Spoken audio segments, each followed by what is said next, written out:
welcome to the 2023 David C. Johnson Jr. Memorial Squash Tournament taking place at the Heights Casino in Brooklyn, New York. My name is Will Carlin. I'll be the host throughout the weekend here for the entire tournament. I'll be joined by various co-commentators, and I'll introduce today's in just a minute. Today we've got 4 matches in a row for you. We've got a 4:30 match, a 5:30 match, a 6:30 match, and a 7:30 match.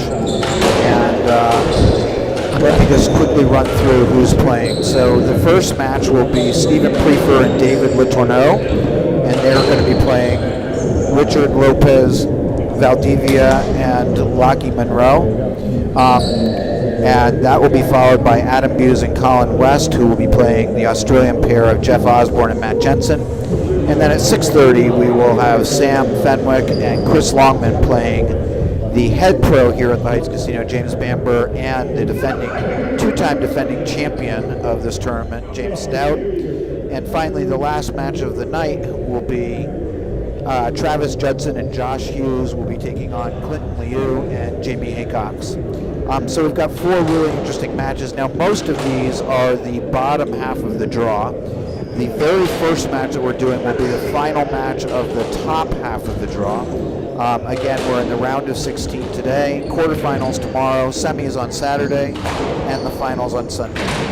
And again, this is Will Carlin, and I'd like to introduce my co-commentator for the first couple of matches tonight. He is well known as a squash journalist. He has played in this tournament many times. He was the New York Open champion a number of times, Yale Club champion a number of times, and I'm happy to have him here. Welcome, Rob Dinnerman. Thanks, Will. There should be some really good matches today. I think some of them will be much more competitive than the matches we had last night. Although there was one great 5-game match last night, wasn't there? There was a 5-game match where the players came back from 2-1 down and came in and took out the oldest player in the tournament, Chris Walker, who had been playing very well, and who's in his mid-50s. But yeah, so let's talk about the first match here, Rob. So we've got Stephen Prefer and David Letourneau, and they're playing Ricardo Lopez Valdivia and Lockie Monroe. And as I said earlier, this is the last match of the top half. The winner of this match are going to have a tall order because they're playing the number 1 seeds, Chris Callis and Manning Mahor. Right. But that's for the winners. So what are you looking to see here? Well, Prefer and Letourneau are contemporaries. They both were class of 11 at their respective colleges, Prefer at Dartmouth and Letourneau at Princeton. They've known each other since they were juniors. They both were members at the Union Club while Letourneau was living in New York, which he was until recently. And they apparently only played once together at the University Club of New York member guest a while back. So they know each other, and they've been on doubles courts a lot together. But and they're contemporaries. But they have not played much in the way of doubles. The other team actually only played 1 doubles event together, Lockie and Ricardo, and that was at the recent North American Open where they lost in a very close match to Osama Khalifa and Matthew Henderson.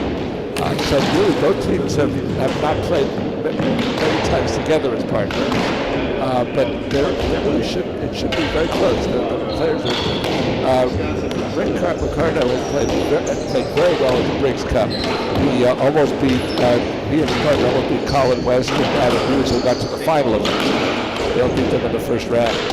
And they're an explosive team, and it's really tough to know who's got the advantage in this match, but I think a pattern will develop fairly early on. Well, if we look at the rankings, Rob, Stephen Prefer is actually only ranked 117 in the SDA, and David Letourneau is ranked 30. Ricardo Lopez Valdivia is number 25, and Lockie Monroe is number 27. So on paper, you would think that they would have a significant advantage, but I think what you're saying is forget the paper and let's look at how they actually play. Also, Prefer grew up at this club, and I think his family lives just a couple of blocks away, so he certainly is more familiar with this court than anybody. Yep, he did grow up here. He went to Lawrenceville in high school, and then, as you mentioned, off to Dartmouth. But he He was a very good junior. He played on the U.S. junior team 2004, 2006. And there's another interesting stat here is that each team has a Skillman Award winner on it from college squash. So Lopez, right? And Letourneau, maybe? That David Letourneau. And who do you think won it for the other team? I think Ricardo Lopez. He did indeed. He was the captain of Rochester the very first year that they were ranked number 1. And he's now an assistant coach at Yale. So we've got 2 Skillman Award winners, and of course, I know Rob knows this, but Skillman, of course, was the longtime coach of Yale, and it's probably the most prestigious award that you can win in college squash. In the men's college game, absolutely.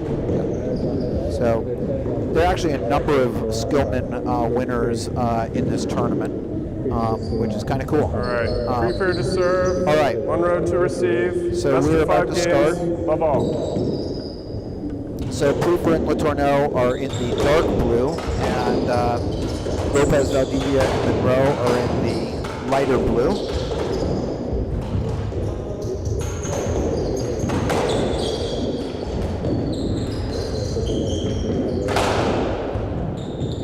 Slut. Gave them a let. Gave him a let. It was close. That was right down the middle. It was right down the middle. It was.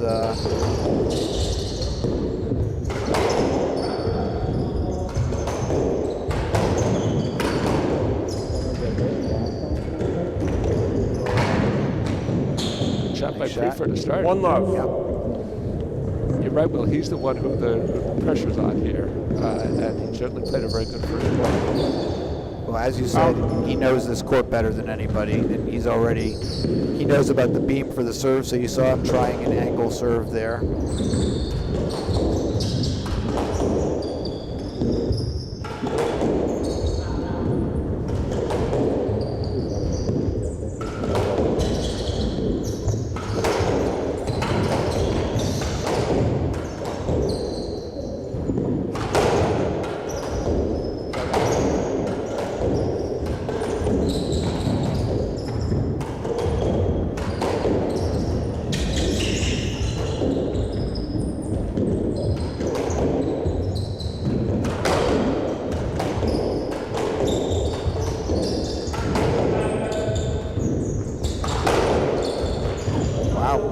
Back.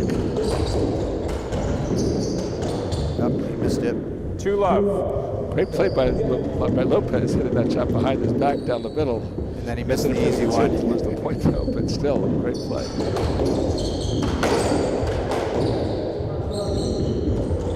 Oh, look at these guys. Lots of Coming fanciness in. coming 1-2. out. Lopez was in the final with Clive Leach in Wilmington. Yeah.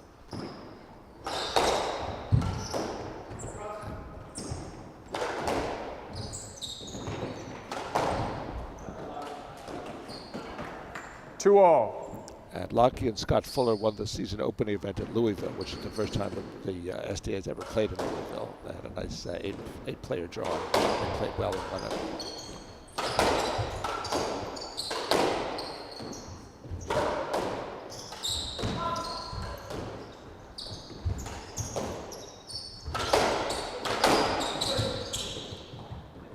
It's flat. Good call. 2 left. Or 2 all, excuse me. So I have the sense that in these first few points here, the two teams are feeling each other out a little bit. Absolutely, but they've had some fairly long exchanges, and so far everybody's sort of held their ground well. I was going to say it's not just been 3-2. A banging few first points, but there we go, a bang into the That's 10. right, So that's right. wasn't quite the commentator's curse, but almost.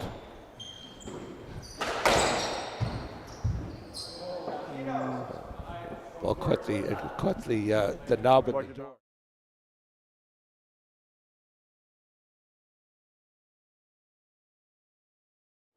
Sorry. 3 all.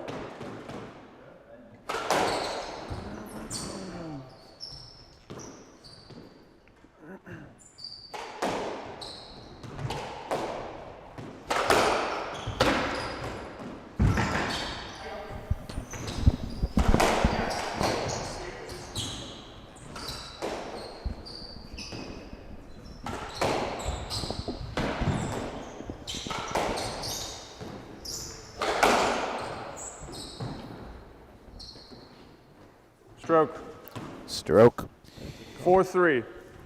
So one of the things that we talked about yesterday is the stroke in doubles, and it generally happens in that situation when a player hits the ball back at themselves and the opposing team is ready to hit right behind them. It does not happen unless it's intentional when your partner hits the ball and puts you into a place which might seem like a stroke in singles. But if it was created by your partner, the referee will almost always play a let there. But if you hit it back to yourself, it's going to be a stroke almost every time. Absolutely. What happened on that play?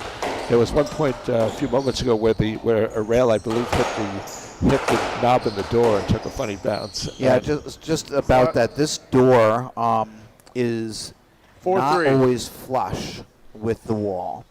And if you've played on this court a lot, you want to adjust it because you can almost make it flush, but you sort of have to keep watching it.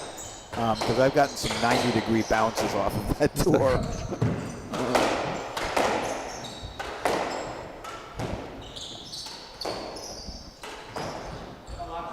This is a unique court anyway in the sense that most doubles courts don't 5-3. have the door on the sidewall, whether it's flush or not.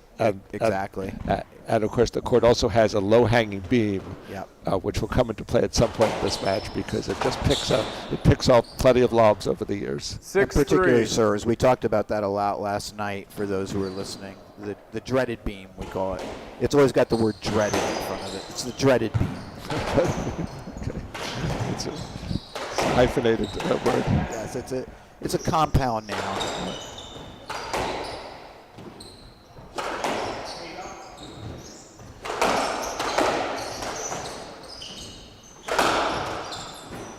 That was good power. Sort of right at him 7-3 into left. his body.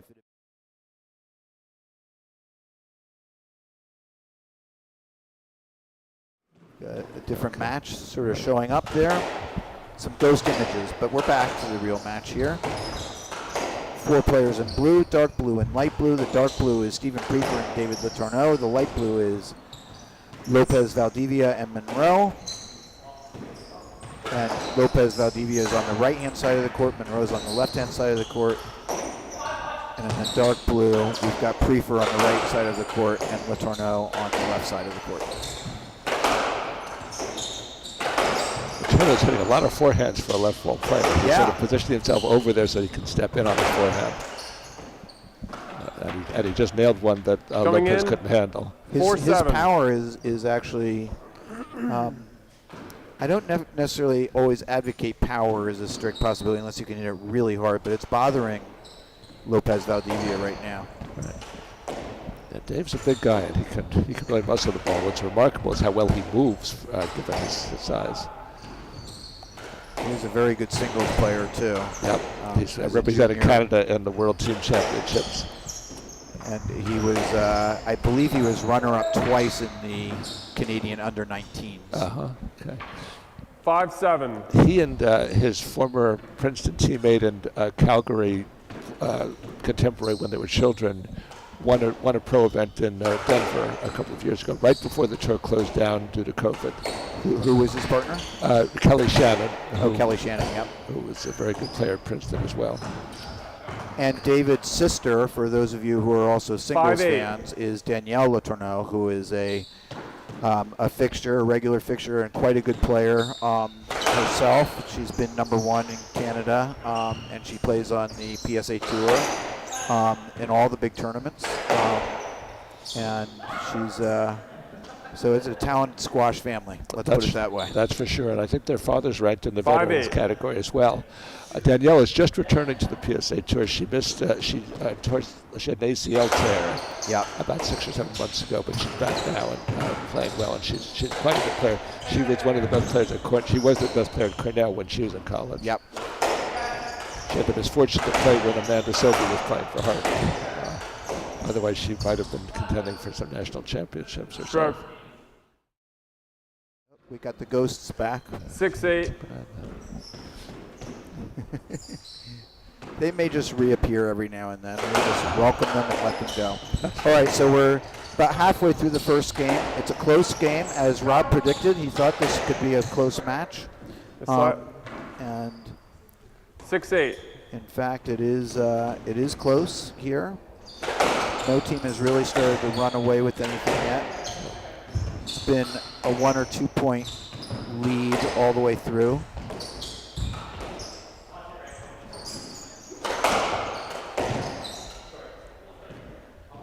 It's interesting that Monroe and Lopez 6-8. both retreated on that play off the back wall. They're still getting a little bit used to each other. They've only played one event together before this.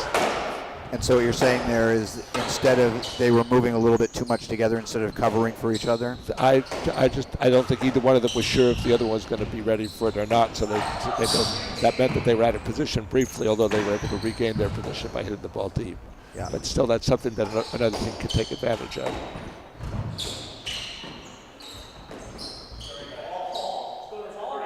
That's flat. Okay, that could have been a stroke potentially. Yep. But probably the right call. Letourneau's not happy about it. You can tell. 6-8. He's been hard serving. He's right again. Yeah.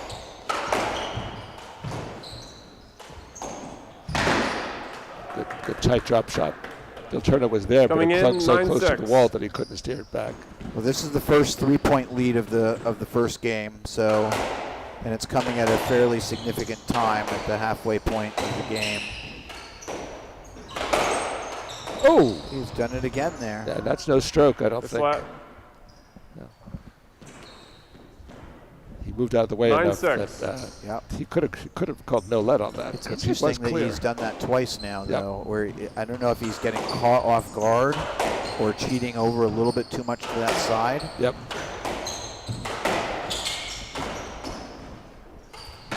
Oh, good retrieve, good get there by Monroe. Good shot. Good shot. 10-6. Okay, so the first real move in this match is being made right now, and it's by Lopez, Valdivia, and Monroe. They've opened up a 4-point lead.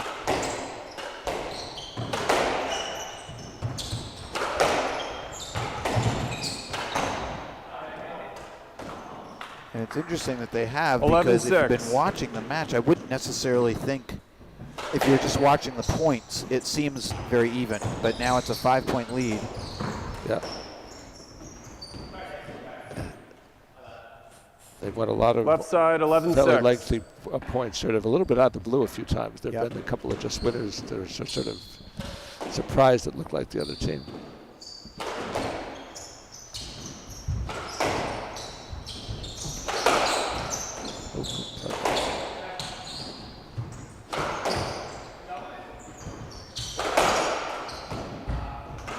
David really does like taking that ball on his forehand. Boy, that was a nice little volley. He didn't really get his feet 12-6. under it, but he just sort of, with his hands, got it. So they're in control of this game now. Very much so.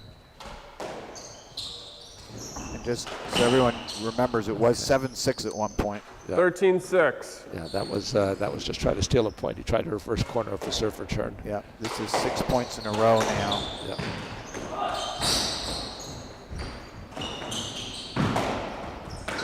Good Even play. there, wow. Yeah. Good, They're good really coverage. covering the front. Right side, And Lopez's 14-6, speed game is, ball. I think, starting to have an impact on some of the shots that Letourneau and especially Prefer are trying. Yeah, Prefer had a big sitter there, and you could see almost a little bit of indecision about where should he put it. Game. There Boy, it that is, was first quite a game. run. Wow, from 7-6 all the way to game. Yep. That's a very impressive last Right. bit of the Yeah. game from Lopez, Valdivia, and Monroe. So now, having seen that, Rob, How are you? what Yeah, would what's you for be telling Prefer and Letourneau to do? They're talking to each other on court right now, and I'm just thinking to myself, I wonder what they're saying to each other. Well, I'm asking you. Okay. What are they saying to each other? I think that Lopez's explosiveness is really, really having an impact here, and I think they need to, first of all, lob a little bit. This fast-paced mid-court stuff is not working for them. That's Yep. accounted for a lot of the points in the last half of that game. Yep.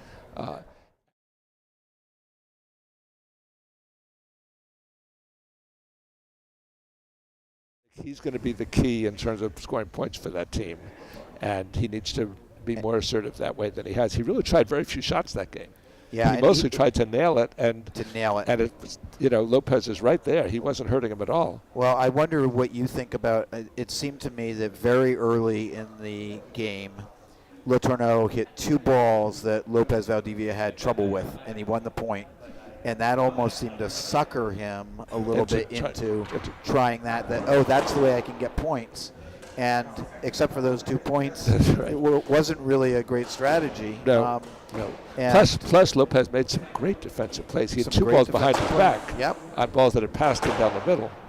But I almost wonder if David got a little bit, conned in a way into thinking that that's the way to do it. So now with an opportunity to regroup here, because he's a gifted shot maker too. He's not all power, and let's see if they can start to get away from just the power game. Lock Power in, game Ricardo. isn't Lead gonna work 1 for game him, to I don't love. think. It's not a Love good all. winning strategy for this match. Okay, here we are. Out. Second game is beginning now. Again, Lopez Valdivia and Monroe are in the light blue, and they are ahead 1 game to love. David Letourneau and Stephen Prefer are in the dark blue, and they are behind 1 game to love. First point of the second game.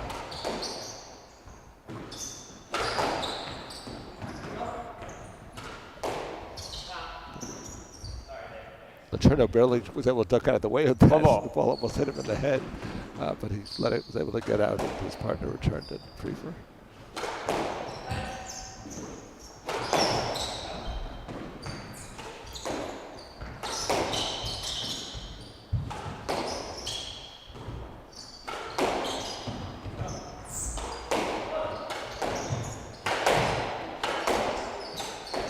That's better.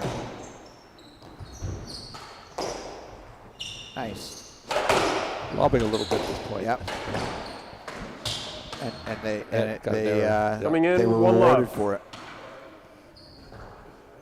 Should just see if that's just happened that point, or if it's something they decided to do more often. Yeah, but it was good. There was a conscious effort there. So let's see, because I think that is the way for them to get back into this match. And after losing, what was it, 8 straight points, yeah.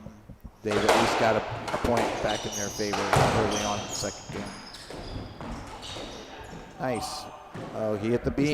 That was the dreaded beam, the Rob. dreaded beam. Okay. Takes a little Steve adjustment. on the right, 1 all. So for those of you who, I'm sure many of you who are watching are well familiar with this court, but the Heights Casino Court does have 2 beams that are, in fact, very important for the foundation of the building. And one of them comes into play a surprising amount on serves and front court lobs.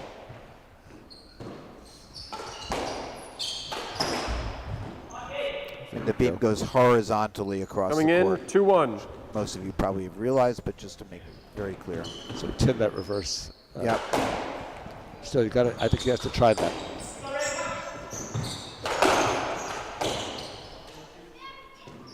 Get flat. That looked to me a little bit hopeful. Yeah. I would say. Yeah. Close though.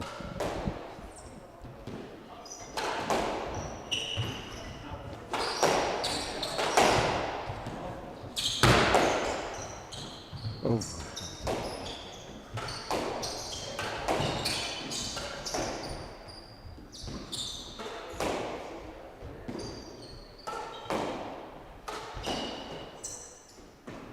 Caught it again? I believe he hit Yes. the beam again. Wow. See, that's the downside Right to the side, side to 3-1. lob.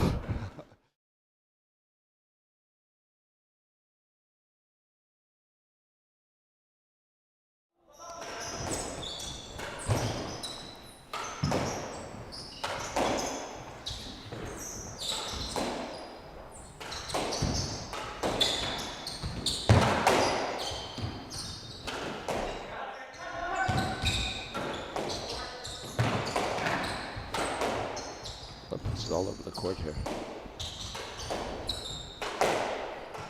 This is a nice point. All court point. Yep. Both teams striving to get in front and hold it there. Both teams willing to lob to try to get into position.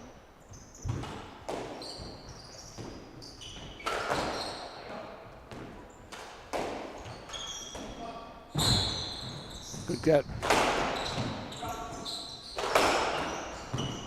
That's a nice get, too. Good reflex volley there, because Left side, 4-1. Lockie was stuck up front on that. That was really impressive good play. because David, as you said, can hit it hard, and he did hit it hard, and he hit it right at him, and Yep. his reflexes.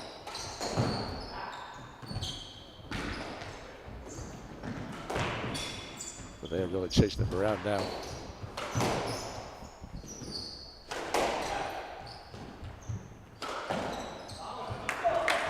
Wow. 5-1. Boy, oh boy. Off the back wall, winner. Beautiful shot.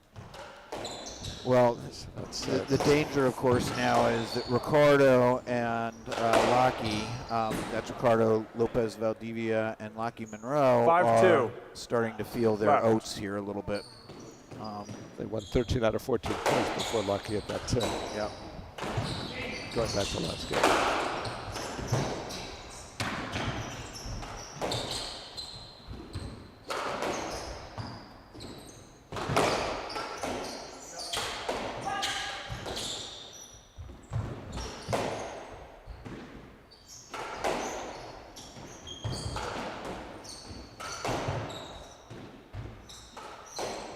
Interesting. The light blue team, I think, is actually lobbing quite well. Yep, They're not having beautiful. any problem with the beam, and they're able to maintain the front court position pretty 6-2. well. by And then using they're the converting their combination. shots when they're there, just Yep. on that, like on that last Just point. on that last, but that last point was set up by 4 or 5 nice lobs, Yep. not power, lobs into the back of the court.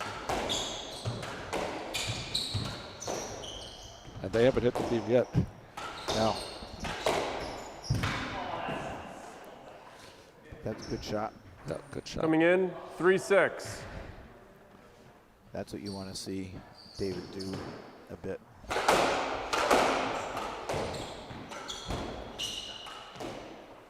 There's That's a one. good lob. Yep.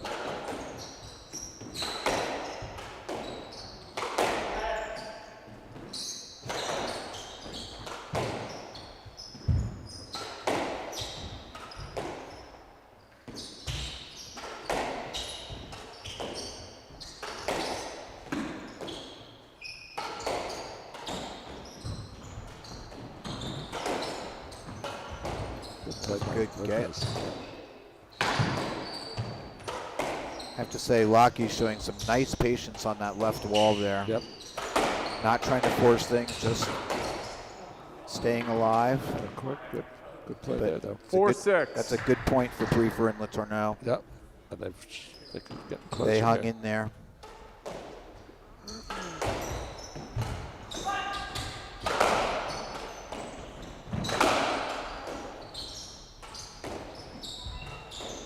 That's a nice lob. Another nice lob. He's starting to find the range there. Yeah, he is. He's just made that adjustment, I think, to the beam. Yep.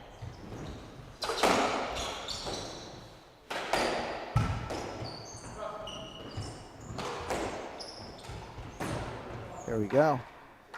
Huh. That's 5-6. again some good pressure. David getting the ball into the back of the court repeatedly there. It's one of the things that won them the point. There's the beam ball. That's the beam on the serve. Yeah. That's the You can most afford that, though. common time that Yeah. the beam is As hit long as it's the first serve. on the first serve. But we did see a double fault last night. I did, yeah.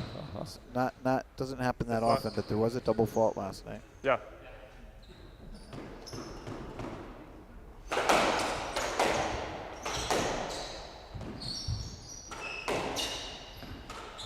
So Prefer and Letourneau, after having gone down 5-1, have now closed the gap to 6 all. or closed the gap completely to 6-all Partly here. on some impatient Tims by Monroe. Those Yep. are the last 2 points. Well, they were feeling it, and I think as they started to feel it, they maybe took a couple of risks there that Got a little were greedy. Yep, they got a little greedy, but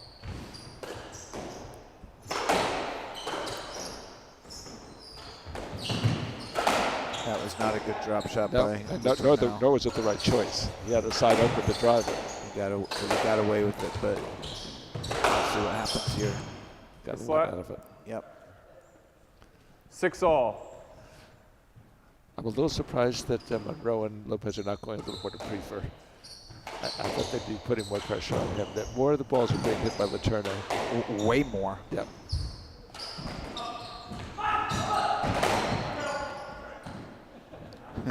They both were sort of looking around like, who's going to get that? I think Prefer actually said yours. Offside, 6-7. Letourneau standing right next to him. Yeah, I'm not going to And get to that. and to the left of him. Yeah, I'm not going to get that, Steve.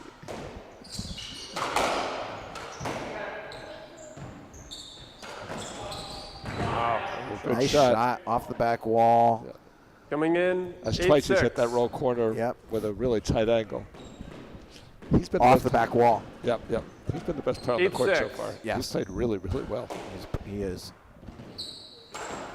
And a nice combination, too, from sort of speedy reflexes to nice shot making. 8-7.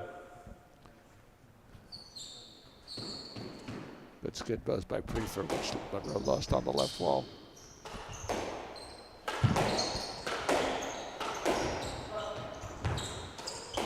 Good ball, though. Just let. That could be a little bit of 8-7. inexperience, too, because I've had the sense that David wants to pound that ball down the middle a couple times, but Prefer's been there. And he can't. And that's, I think, just as you said, they haven't played together a ton, and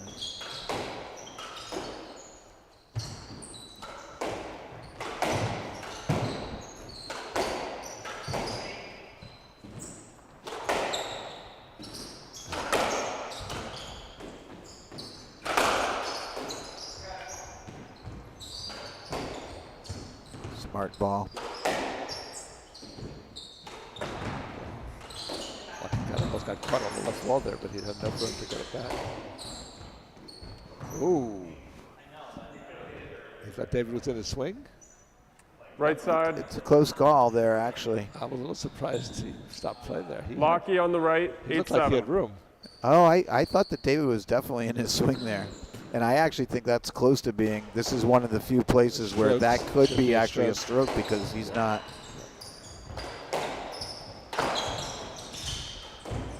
But it was a let. So it's 8-7. Side's open. Good The cover light by- blue Good team. cover by Lopez. That's a good play. Light blue team is winning 1-0 and they have a 1-point lead in this second game. We're again at the crucial time in the first game. This is where Lopez, Valdivia, and Monroe made a huge move. They won 8 points in a row to win the first game. Let's see what happens right here, right now. This is a good point. Yep.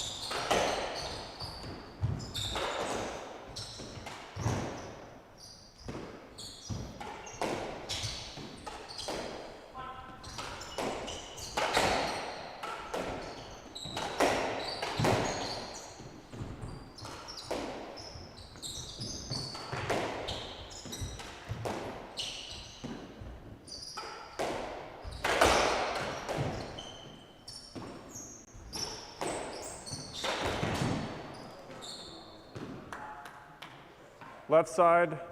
9-7. Got a nick. I couldn't see what the ball looked like. I guess it was a nick. It was a winner by Ricardo. Nice shot. Yep. I wasn't sure either.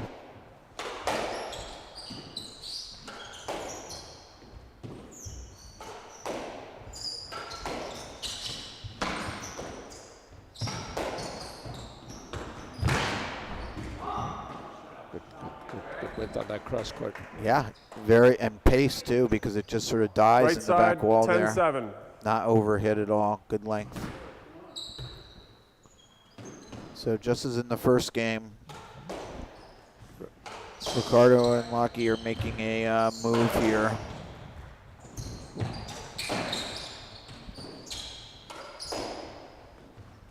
They really are playing to Letourneau. I mean, a surprising amount.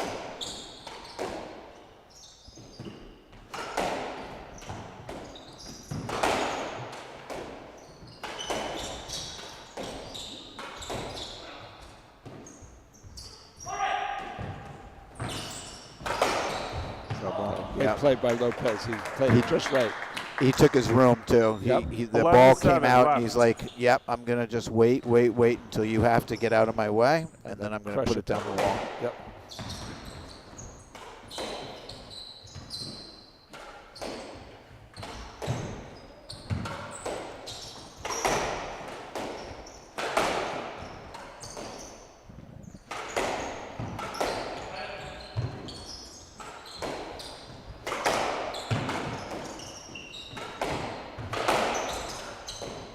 defensive play by Lopez.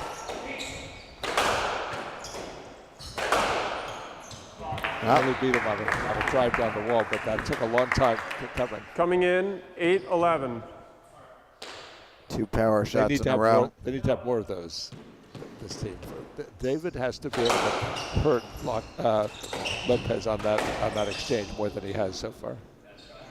Yeah, but again, I think he's trying to do it with power, and he got a little positive reinforcement on that point, and I think he's done better when he's mixed it up. You know, the power is a change of pace, not the consistent. 2 quiet, quick points. Coming now in, it's 13-8. 13-8. I From mean, 6-all. This is remarkably similar to the last game. Yep.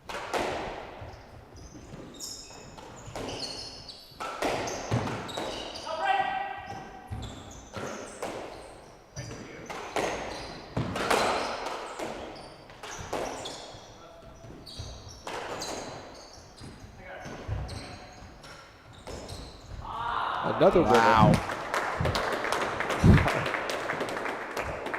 He has really hurt them from the deep part of the Right court. side. Deep court, and all to that 14-8 same upper game left-hand ball. corner. Yep. Whether it's a roll or a straight, but he's hitting it into that corner extremely well.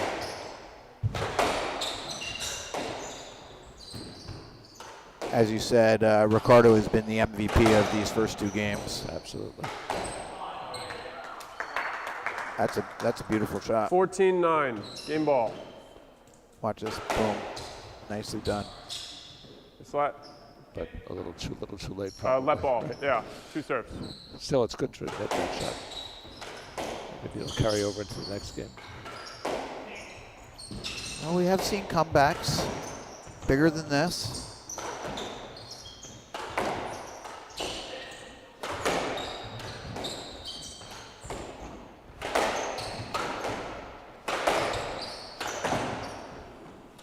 Good one It's a there. little overeager. Coming in, 10-14. All right, 2 game balls fought off.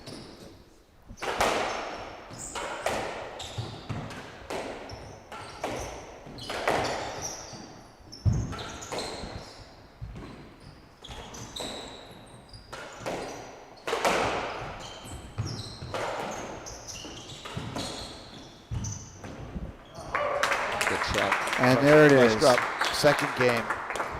So that's a tale of 2 games that were remarkably similar to one another.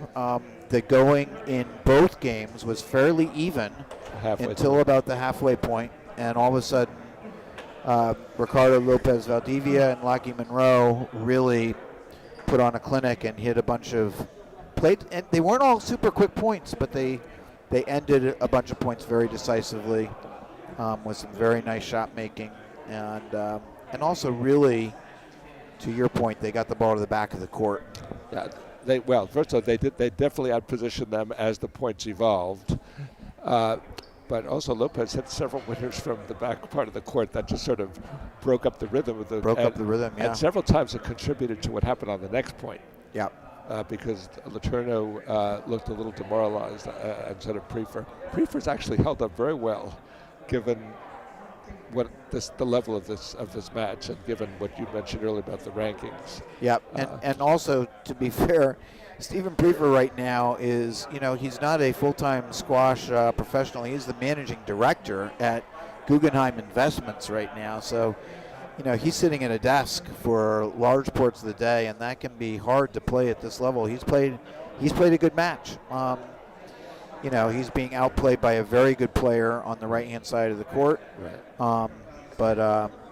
But I think Stevens held up well so far. He does. He really hasn't hit many winners this match. No. But he has played well defensively, and they have not been able to get their points at his expense. They've gotten their points by playing really good positional squash and taking advantage of what's there.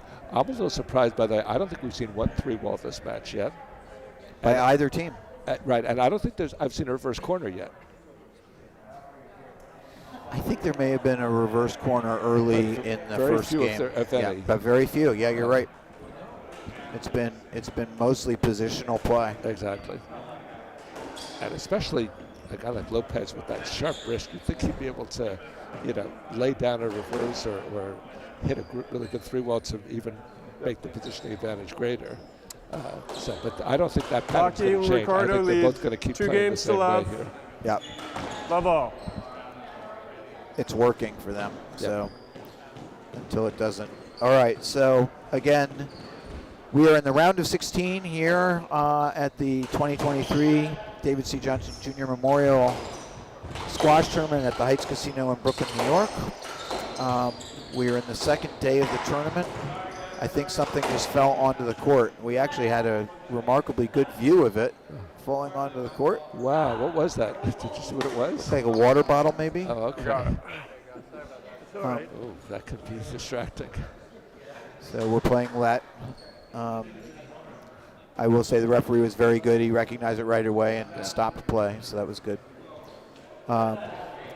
They must have heard it because it fell, it recorded back to them when they were facing the front wall. But the referee stopped the point. Oh, the referee did. Love Okay. all. Oh, okay. I thought you were saying one of the players had. No, the referee stopped the Good point. alert play by him.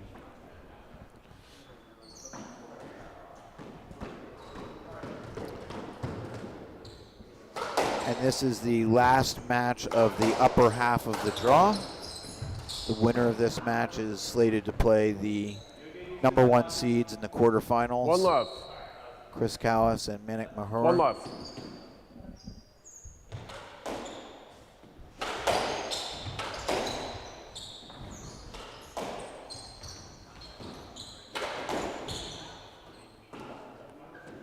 Got the ceiling. Coming in, 1 all. That stayed in. Yeah.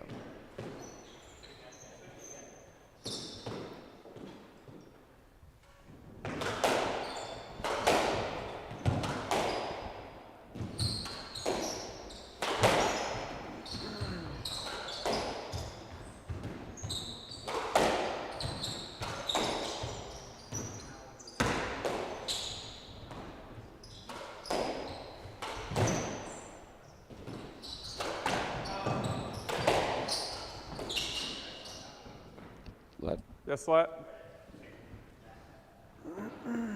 That was a delicate 1 little all. shot. He really sort of just did it with his hand, tried to push it to the front.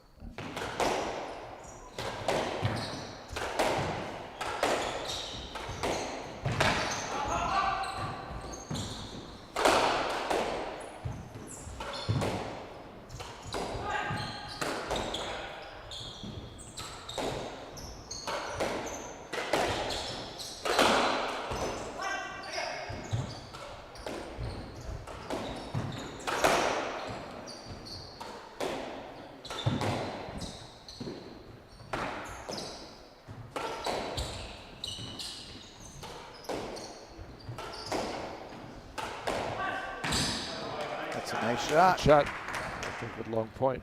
2-1. Good winner by Stephen Prefer. Again, he's playing on what was at one point his home court. I think he plays more in Manhattan now than here, but he knows this court intimately.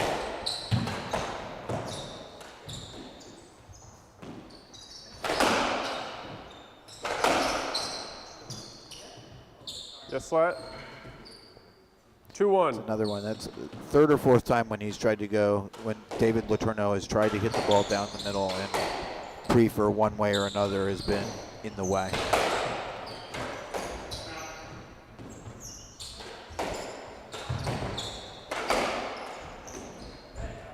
That's a nice shot.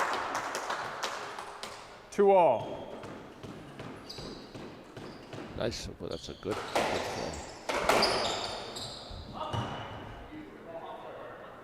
Coming in, 3-2.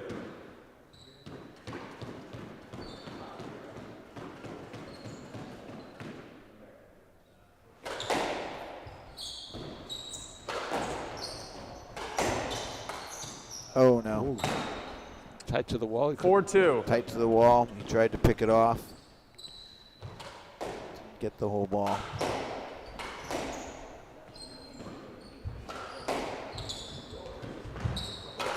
Lopez has gotten very good width on his cross courts. That was one of the few that David couldn't handle at all, but he's really kept David from having a good swing at the ball. Ooh, that's for lead. I'm not sure about that. What's your call? No at. Okay, I think that's the right call. I think it's the right call. He He was late getting to Left the side, ball. 5-2. and he was also late calling it. Yeah, very late. Yeah. I mean, he sort of really had swung at the ball. And This score's not right, I don't think. They haven't updated it. yeah, this happened yesterday. Just so everybody knows, the Wi-Fi signal is not necessarily the strongest, so occasionally the score lags behind a little bit. Another one of those plays where he 6-2. got his position and just nailed it down the wall. Lopez has been great this whole match. He really has. Yes, he's played very well.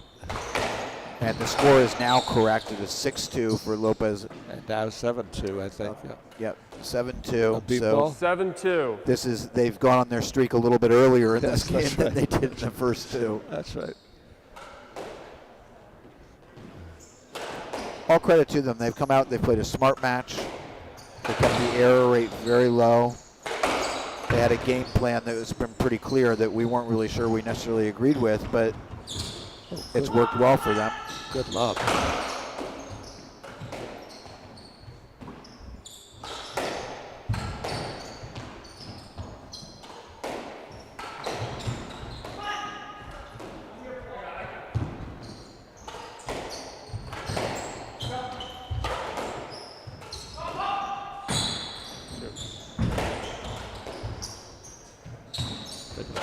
If they don't win the point, they don't think people got it.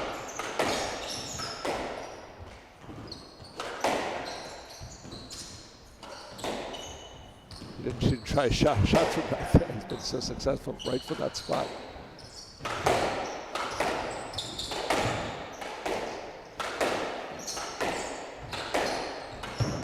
Good play there. Yeah.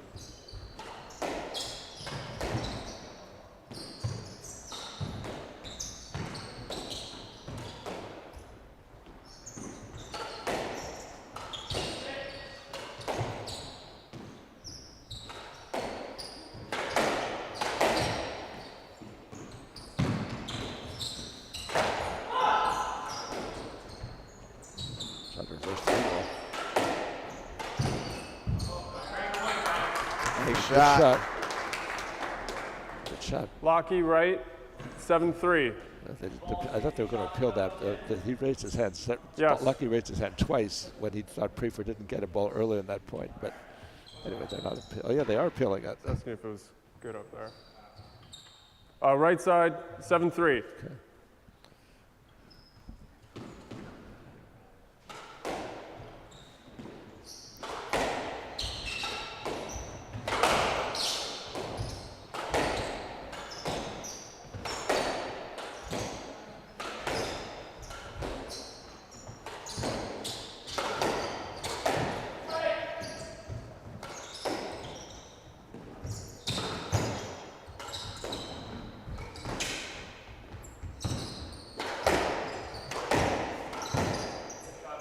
Down court. Okay. Making a little bit Coming of a move in. here. 4-7.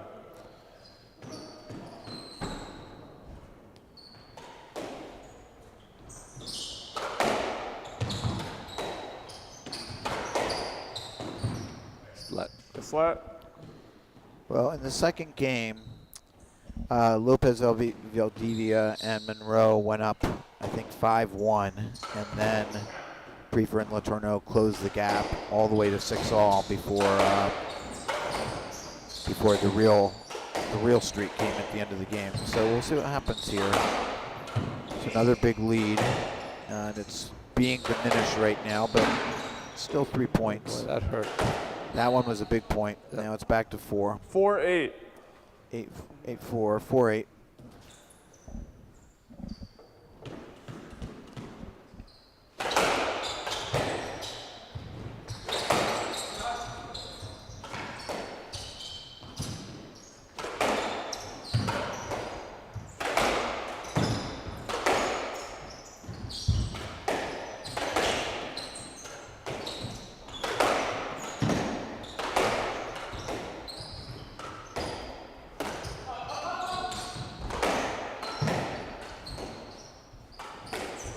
Oh, he got in the opening. Yep. 5-8. Yeah, David stuck on the right side. David was crossing over to try and cover Steven, but Steven volleyed it, and then David was out of position. There's a beam serve.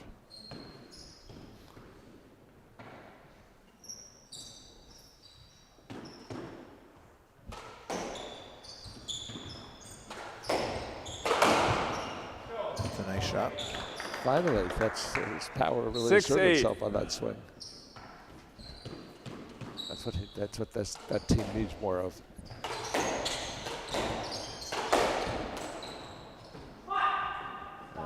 Racket error mid-court, it looked like. Coming in, Yeah. 9-6. All right, this is about where the big move in the first 2 games really occurred. Let's see what happens here. Can David and Steven hang tight for a couple points here and prevent the big move?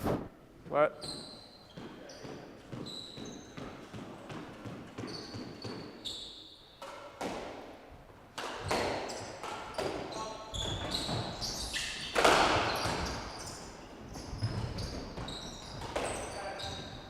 Good get, I prefer. Yeah.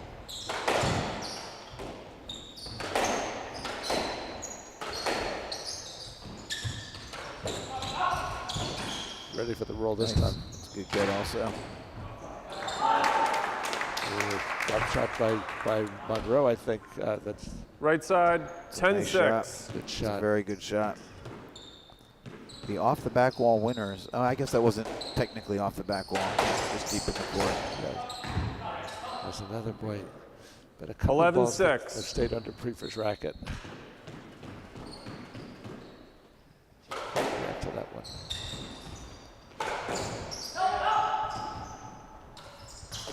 Boy, that one. That could be a stroke. Yep. Yep. Good call. Good call. Right side, 11-7.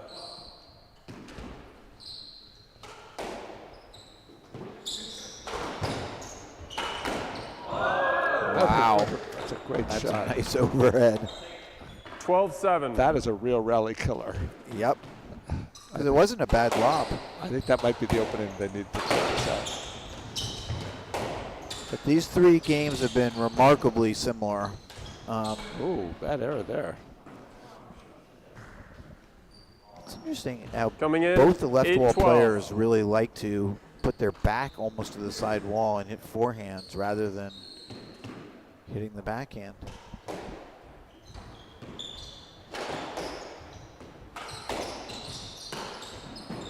Let's play. That's a good shot by Letourneau. All right. 9-12. This could be a little bit different. Let's see. Yep. Big point here in terms of this Very big possible point. rally.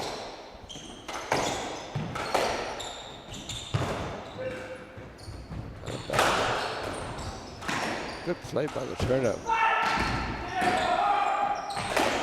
Great play by Lopez. Flat out dive to keep it alive. That could be a stroke. Yeah, I think Flat. that's going to be their point. He said flat. I think he said flat. Towel.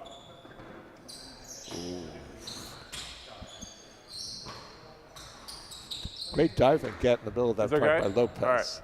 Well, there's a great Steve, reflex get by on the right. Letourneau, and then a great dive get 9-12. by Ricardo Lopez. Free from Letourneau need this point. Hugely.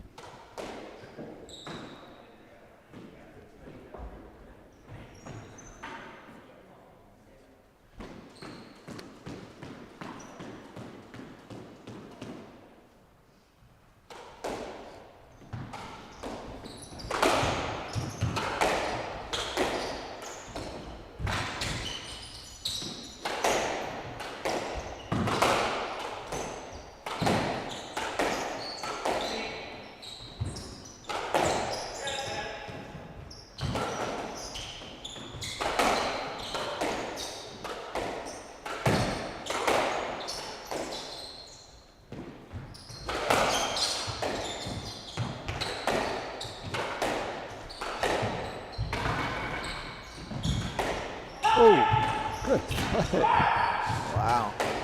That's a You great don't see recovery. that often. Great team recovery.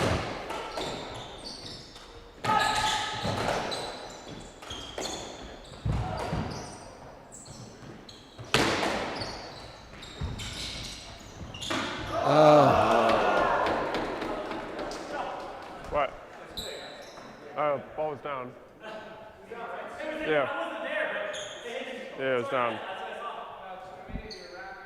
It looked like a 10 to me. How did you see it? I had no idea. I could not tell. It's really hard to tell what happened on that.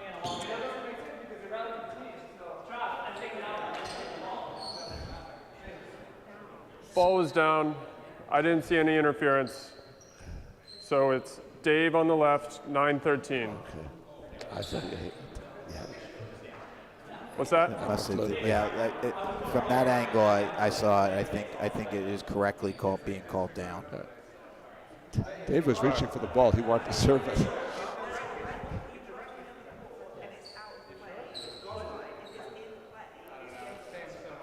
Wait. Susie, is that?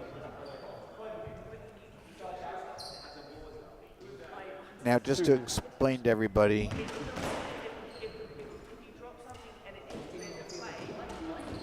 Okay. Right. It's tough to tell on Got the it. monitor if that cleared the 10 Right. or not. It just looked low to me off his racket. well, the discussion now is going on about the Left loss side. of the racket and then re-picking it up. So the refereeing system for doubles, just to make sure everybody knows, is there's a central referee and then two side referees, or two side judges. And it's decisions are made by majority rule. So if the referee makes a call and both judges make the opposite call, then the judge's call prevails. If one judge agrees with the referee, then the referee's original call stays.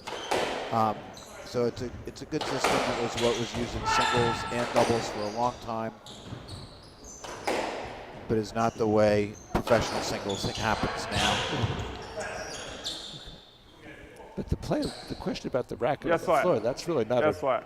referee judgment call. That's kind of a Nine- rule. right? 9-13. Well, in singles, the rule is if you lose control of your racket, you lose the point. Wow. That was a big shot right Coming there, in, Rob. That gives a 14-9 match ball. Look at that shot. That was a great shot. He has played. He's been great Okay, this so whole here match. we go. This could be match ball. Well, it is match ball, and it is match. Here we go. And fittingly that Lopez hit the last two winners. Yep. Well, as you said early on, it looked like he was going to be the MVP of the match, and I think he was. Oh, he without stayed I don't MVP think all the way there's through. any question. And Locke and Monroe played really well, but sort of almost in a supporting role. Yep. Lopez was spectacular this match. Yep. Very, very, very good. Okay, well, so Ricardo Lopez Valdivia and Lockie Monroe, they do move on. Their next match is going to be of a totally different caliber. They're playing Chris Callis and Manik Maher tomorrow in the quarterfinals. And tonight we've got 3 more round of 16s. We're moving from the top of the draw now to the bottom of the draw, and we will be filling out the bottom of the draw for the rest of the evening. And our first match coming up at 5:30 is scheduled to be Adam Buse, who is a former pro here at the Heights Casino, and Colin West taking on Jeff Osborne and Matt Jensen, the team from Down Under. That will probably be getting going pretty quickly. We're actually almost on time at the moment. It's 5:30 right now, and the next match is scheduled to start at 5:30. Of course, we'll have a warm-up, so we'll take a couple minutes off to get a drink and come back to you all, but we are 1/4 of the way through the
Jeff, you from the left, 5-3.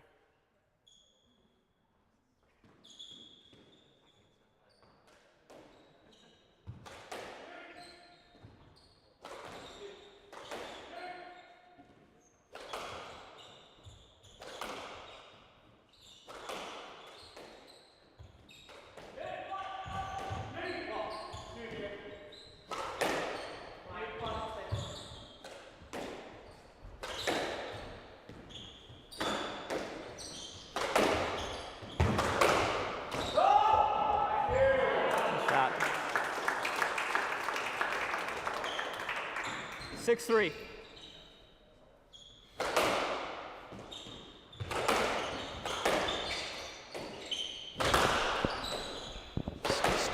Still a little loud for you. 7-3. That's good.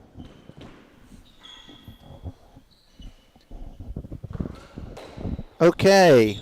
Well, welcome. We're back. 7-3. We have had continuing technical difficulties over the last day. We just had a few more there, but we think we're good now. So I hope you all have been enjoying the beginning of this match, which my co-commentator, Rob Dinnerman, 7-4. who people know as both a squash journalist, a book writer, former player, former doubles player. But Rob, you said that this match could be one of the more interesting matches of the evening. 8-4. Absolutely. Adam Buse and Colin West were finalists in the Briggs Cup, which is a huge tournament at Appomattox a couple of months ago.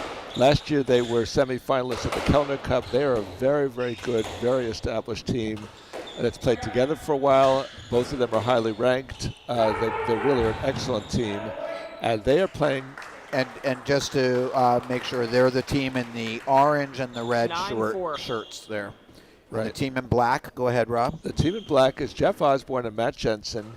Neither one has played in an STA event in years. The last time I think Matt played was the 2020 Johnson, where he had played with Reed Andressen and they lost in the first round.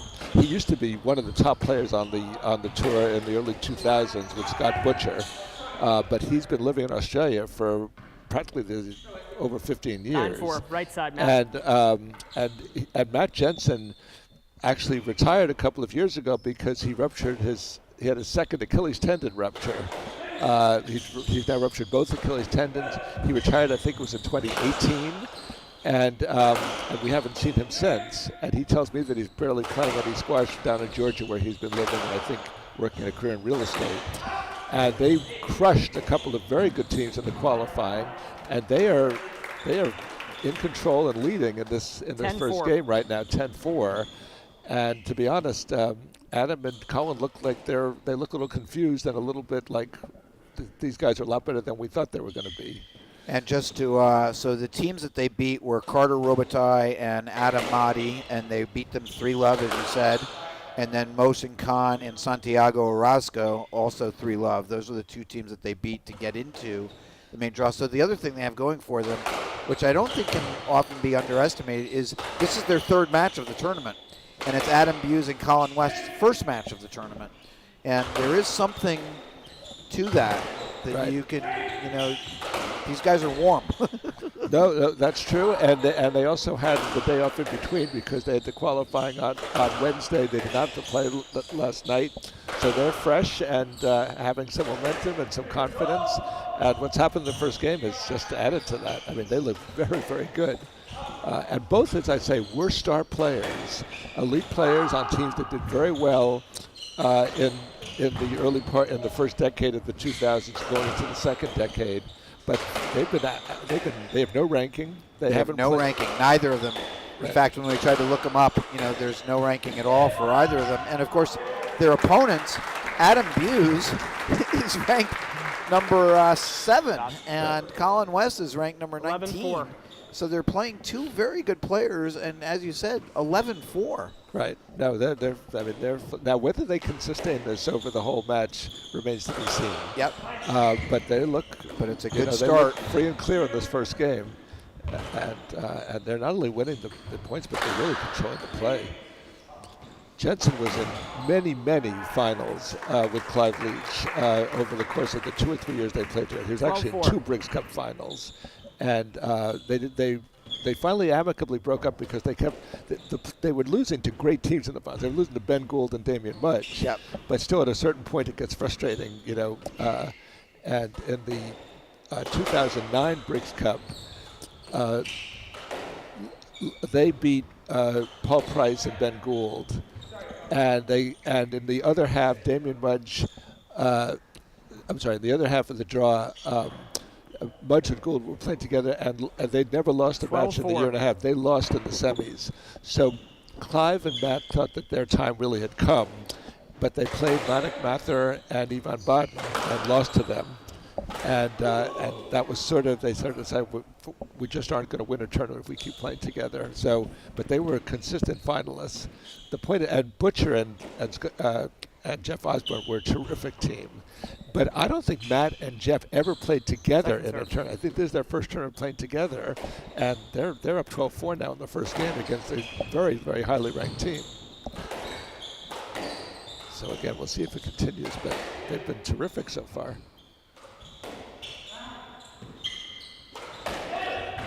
And just to remind people, I don't know, we're not sure if you heard our introductions at the beginning, but 13-4. Adam Hughes, who's on the left-hand side of the court with the white headband on, he's from the University of Edinburgh, and he's a former pro right here at the Heights Casino. He's now the head pro at the Minneapolis club in Minnesota, and also the director of squash programming for their urban squash program, which is called Beyond Walls. He is the reigning U.S. national doubles champion with Jim Bamber, who is the current head pro here at the Heights Casino. And he also won the most improved player in 2019 a few years ago. And he's ranked number 7 now. And Colin West grew up in Toronto, went to Harvard. He's class of 2010. He won the intercollegiate singles title over Todd Harrity, who is now playing on the PSA Tour. He also he's another winner of the most prestigious collegiate award, the Skillman Award. And he's won a few challenger events. But they have gone down now in the first game. 15-5. 15-5 right. To a team. Again, I just want to stress, Rob has talked about their bona fides, but they have no rankings. And have never played together. They're unranked and they've never played together. And neither has played in an STA event in years. Right. Didn't do so great, so you didn't miss anything. So we're very intrigued by this match. We do think that it's going to get closer. I think both of us have the instinct that this match will. We'll see what happens. View sort of tossed his racket to the ground in disgust as he left the court after losing that first game. Second beam, and Colin's hitting alone. They're not talking to each other right now. Yeah. You'd think they'd be really banding together and figure out what they're going to do different. Matt Jensen just showed up on our floor to towel off. Well done, Matt. So we'll see what happens in the second game, because they've sort of been punched in the face now. Yep. And they know what they're up against, and they know they're up against a real team. They are talking now. Just your concern about there might be some dynamics going on. They are chatting, and actually the winning team are not chatting, because one of them's up here and the other one's down there.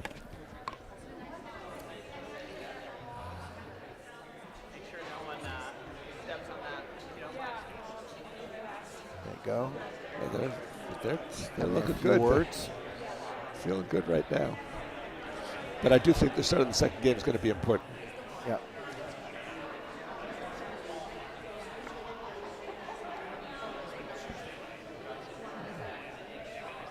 That was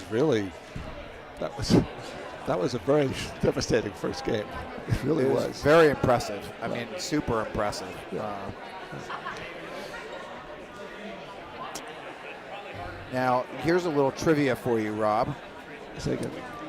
Jeff Osborne, who's on the right-hand side of the court, he was actually featured in Men's Health magazine, a feature article on him about how he developed perfect six-pack abs through exercise, diet, and squash. I see. Well, so I think he's the only squash player that I know of who's had a feature article about him in Men's Health magazine.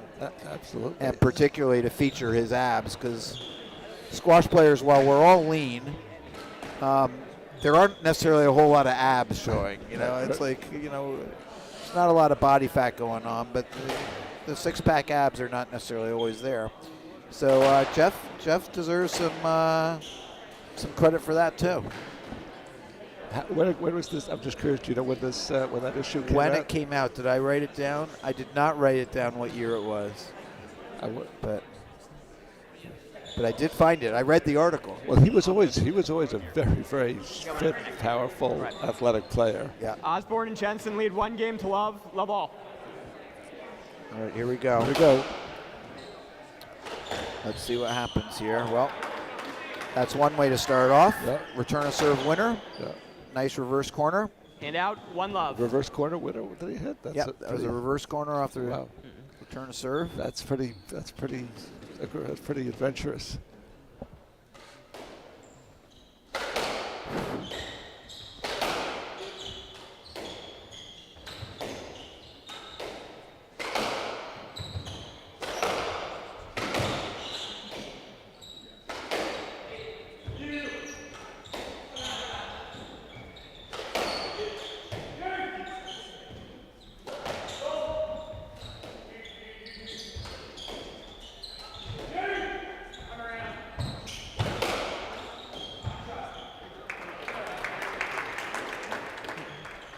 Two love. Another winner of Brebuse. Yeah. Well, you said that he slammed his racket down in frustration.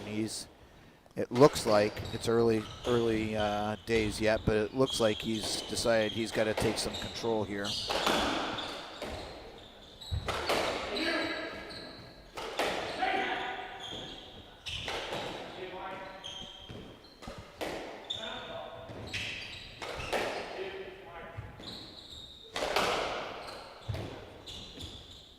Just let. I think Colin wants a stroke, but he's not going to get one. Colin from the right. Yeah, he blocked his path to the ball, not blocked him from hitting the ball. Mm-hmm. You're never going to get a stroke on that. Right.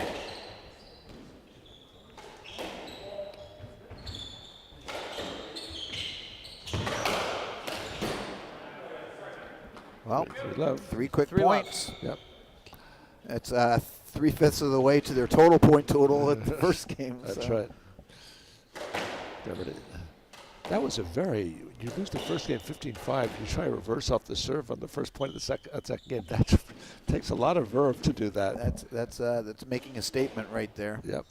I mean, if he tinned it, that's not a good way to start that game. 4 love. Oh boy. They look a little like they've lost a little bit of their edge at this point. Obviously, it's very early in the game, but that was not a confident swing that Jeff just made.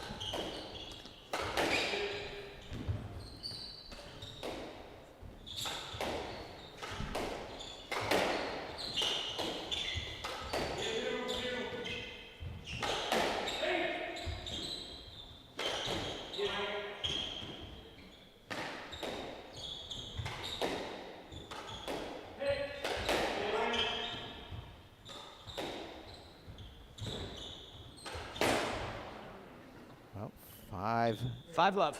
Okay, so they've equaled their first game point total, and the other team, the Australians, have not gotten a point yet in this game. Couple of tins too that looked a little on swings that were not on the last looking. 2 points. Yeah, the last 2 points. This is quite a reversal so far. That one went out, so. That was a beam ball out? That was a beam ball, so the 5-1. Australians are on the board.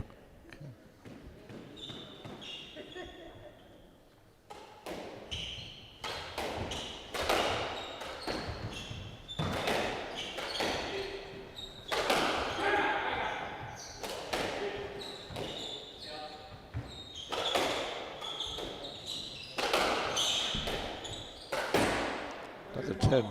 That was a 10, yep. 6-1.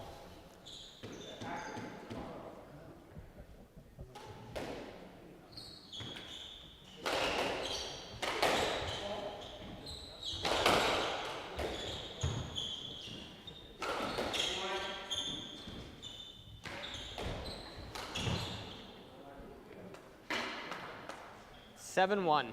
Wow, Rob, I'm a little speechless at the moment. This is literally almost a complete reversal of the first game. Yeah. That was a good shot by Jensen, though. Hand out 2-7. But they've lost some of their energy in that first game. They were playing with great energy in the first game. Well, 2 quick points, though. Those were very fast points. 3-7. That one looked a little bit like Adam was going for a 3-1. I think the ball may have gotten stuck in the door there a little bit. Ooh.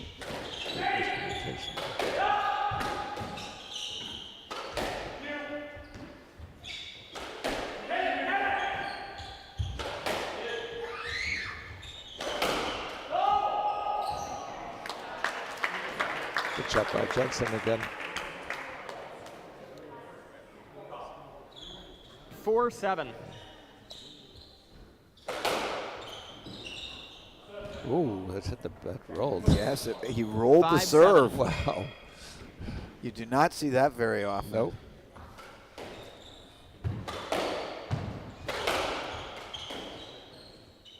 Oh. Balance for a second there. Well, all credit to the Australian team. It looked like they were going to get blown out here, and they have worked their way back into this game. Good shot. Matt from the right, 5-8. Great shot by Colin West. Yep. Backhanded to the front left neck.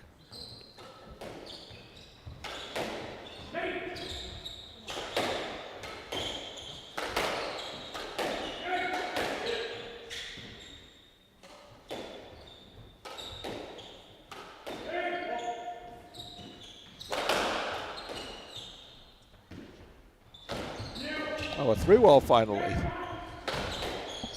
have been a few here in this game. Nice shot. Hand out 9-5.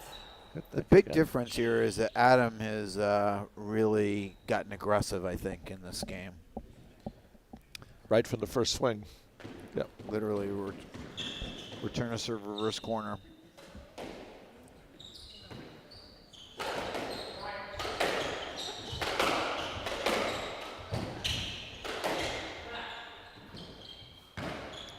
Oh, wow. Philadelphia, good Philadelphia. That was Really good Philadelphia. 10-5, right side. You're right. Buse has gone from a lot more than he did in the first game. Yeah. I mean, Colin's also playing better, but Yep. Adam is the one who it seemed like he just made up his mind, and it's like, okay, I've got to be the aggressor here.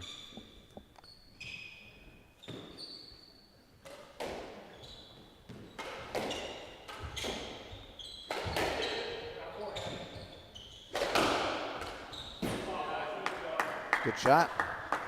Yeah, but Osborne had that on his 11-5. racket. It was a little bit of a racket error at his feet. There's a little bit of a positioning battle going on between Colin and Osborne there. Yep. They're sort of gently pushing each other sort of out of the way, Just and on that just point like too. that right Yep. there. Yeah. It's a good example. 11-5.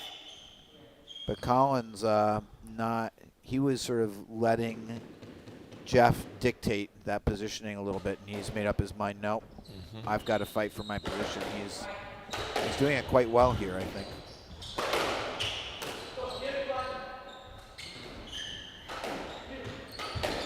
Nice get. That could be a stroke. Stroke. Wow. Nope. Just let. No, he said stroke. Stroke. You were right. 6-11. Yeah, that's Second man from the good right. call. 11-6, sorry.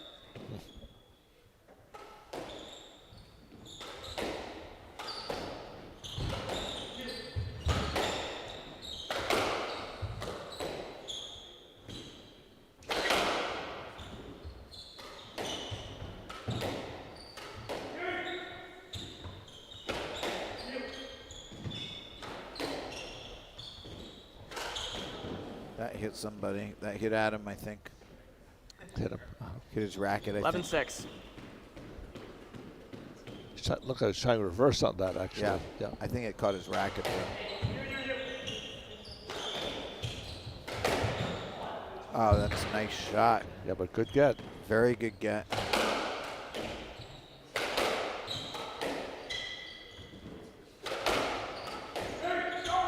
Oh boy.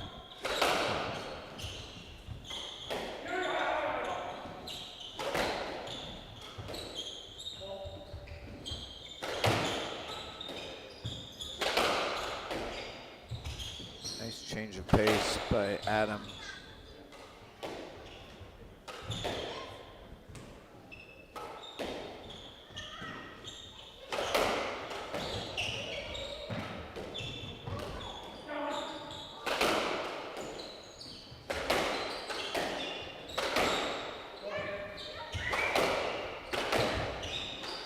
Good point.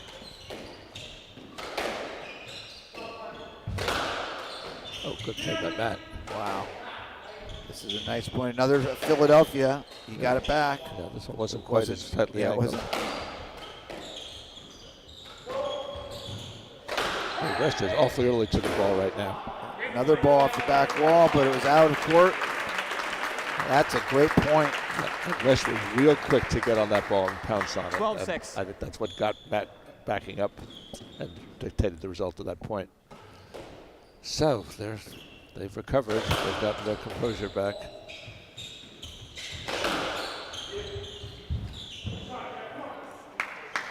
It's a good shot.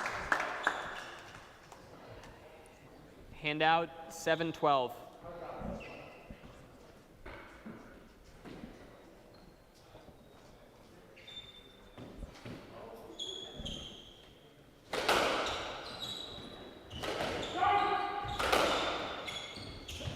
Whoa.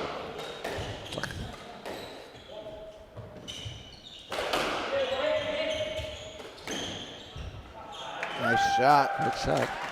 Usually hit the winners this game, like you said. Yep, he's been the Yeah. he's been the difference 7-13 maker left here. side.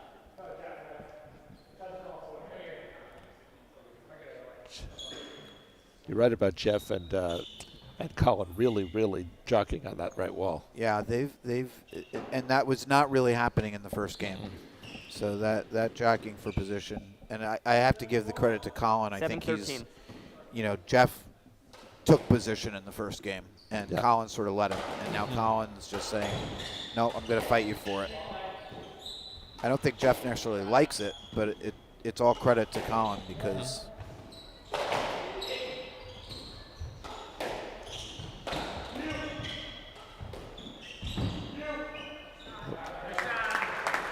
Jeff's a little far back in the court. There have been a couple of balls that have died in front of him this last Handout couple of 5 points. 14-7, game ball. Well, they're obviously, this is going to be a 1-1 match, and now we'll see how the two Australians make their adjustment into the third game.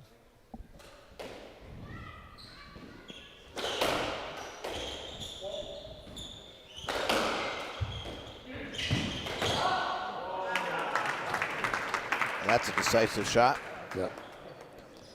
Adam. This is always one of the things is, Down? do you Oh, get out of thank the you. court early, or do you try to build some momentum through some courts? Oh, I guess that was down. Okay, I thought it was a winner. I thought it was a winner as well. Okay, well, that's game 15-7. And the first game was 5-15. So we are, as Rob said, we're at 1-all with the Australians winning the first game quite decisively. And Buse and West winning the second game by a nearly identical score, but I would not say it was quite as decisive as the first game. No, but it was still pretty convincing. And this is the first adversity that Matt Jensen and Jeff Osborne have faced in this event. They Right, have they won cruised both through their two matches qualifying. 3-0, They had yep. a dominant first game, and now A will see what kind of shape they're in after being away from professional squash for all this time. And B, they've got a great opponent who now has sort of found at least temporarily the answer after sort of being caught off guard in the first game. And this third game, I think the beginning part of this game will be important just to see if they can stop the momentum and at least stabilize matters.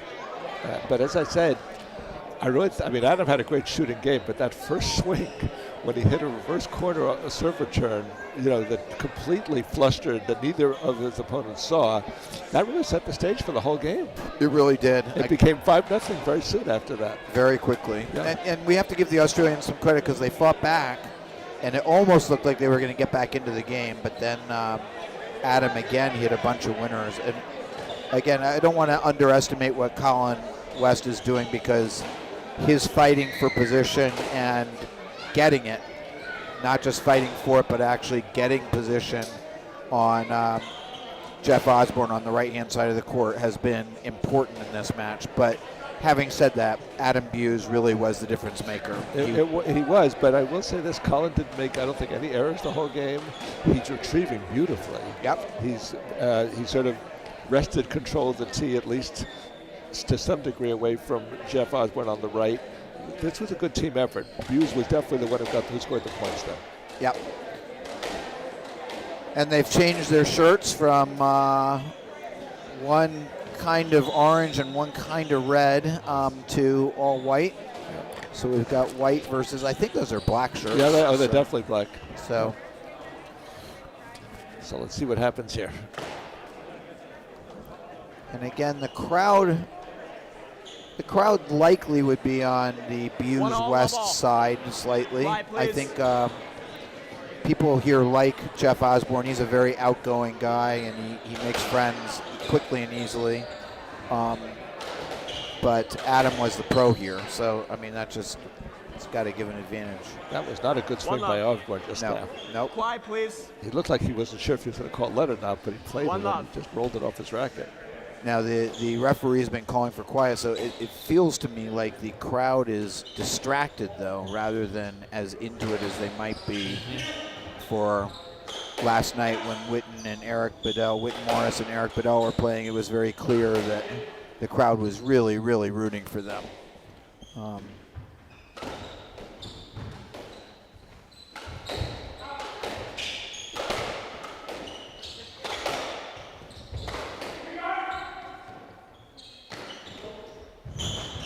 Good get by Buse. Okay, good shot by Osborne. Yep. Good combination of shots. They really forced them out of position and then took advantage on the next swing. Yep. Colin is great at covering back there, but he didn't get to that one, but he gets over there like a cat. Not all the way through. He's a really terrific defensive player. 1-all.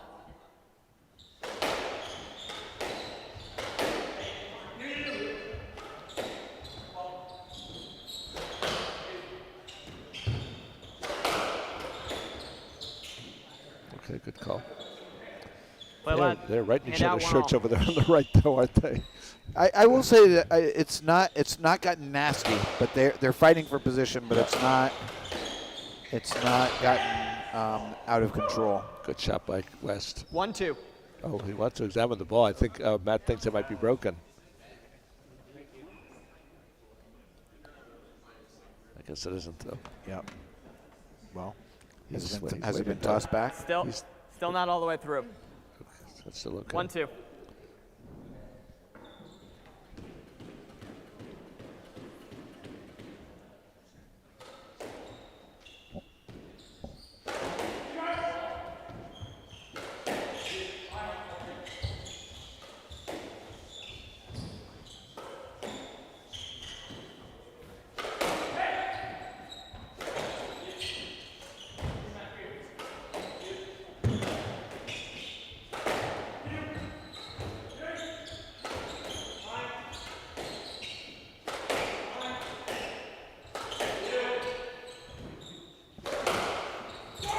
Nice shot by West. Yeah. Good power. Hand out 3-1. At a great angle. Wow, good shot. That's a tough shot to get around him coming from there.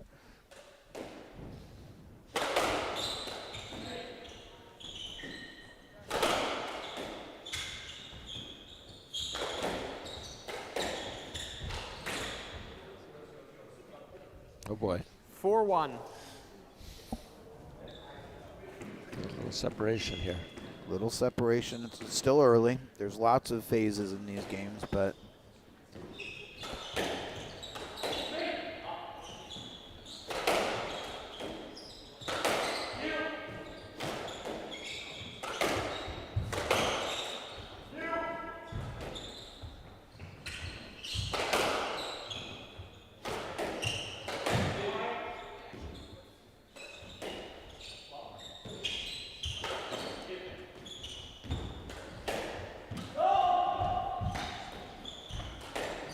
Nice up and back coverage by Colin. Yep. So he's been all over the court when he's needed to. And again.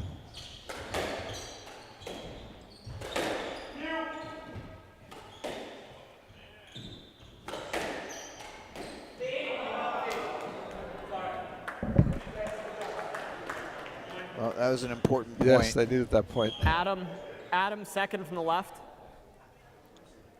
4-2.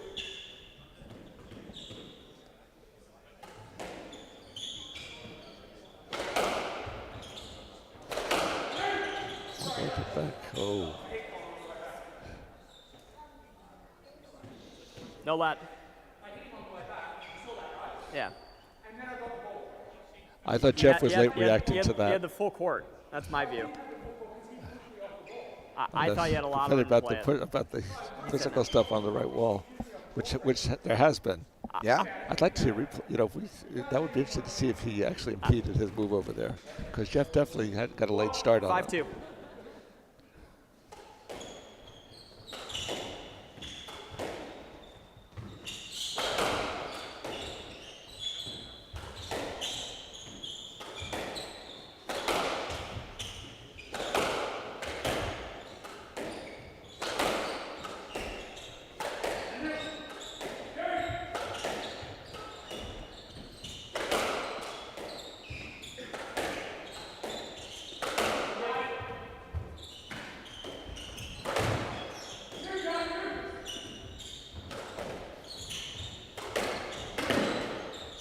This is a good Play by point. Jensen. Yep. Nice point. Oh boy. Wow. Pinned it, didn't they? Yeah. 6-2. Jeff's level has dropped a little bit from the first game. He's Yeah, had there's been a couple bunch of tins. unforced errors. Yep. Yeah. And that was too bad, because that was a very well played point until the last shot. Right, at a very intense point, which Yep. might have played a role in. I mean, that's the first time Jeff's tried a midcourt three wall, and he looked like he wasn't quite sure. Well, he really popped. He Yeah. turned his shoulder way out of it. He didn't stay Yep. down with it at all. I think he's a little frustrated because he really hasn't been able to hit them with any of the shots he's tried.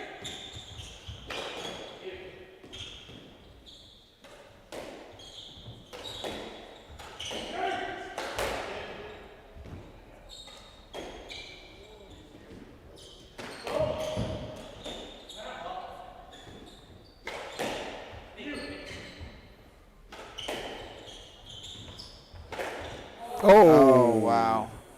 You could almost see that coming, though.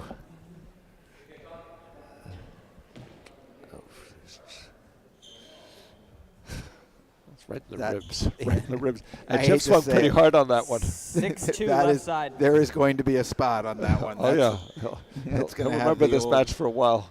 the old hardball target. It's going to have that white center with some rings of red around it. The bullseye.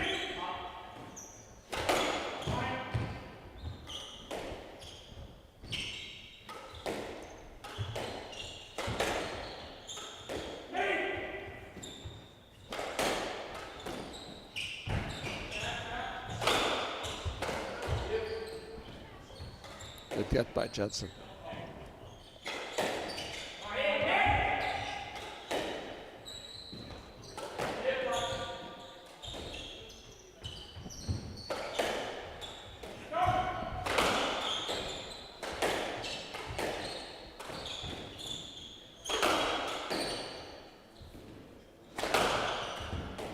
Good play there. Good reaction by Osborne there.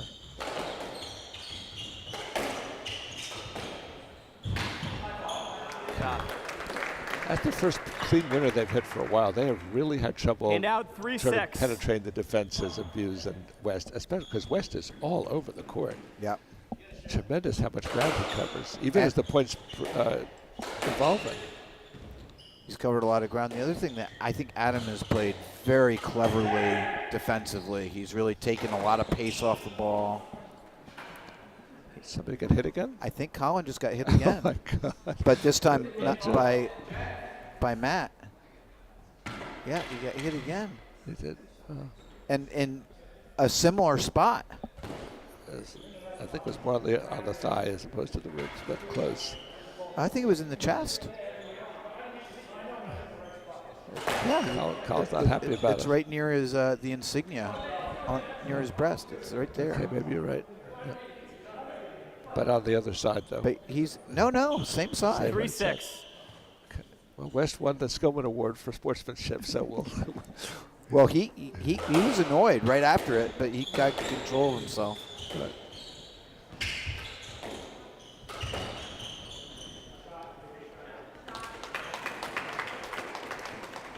Three 7. I mean, I think you can tell if somebody's teeing off to hit you, and that right. second one was not that. No, absolutely. The first one was, I wouldn't say that Jeff was teeing off to hit him, but Jeff was teeing off. They're talking about it. They're about it now, 4-7. though. They're talking about it. Matt, right box. 4-7.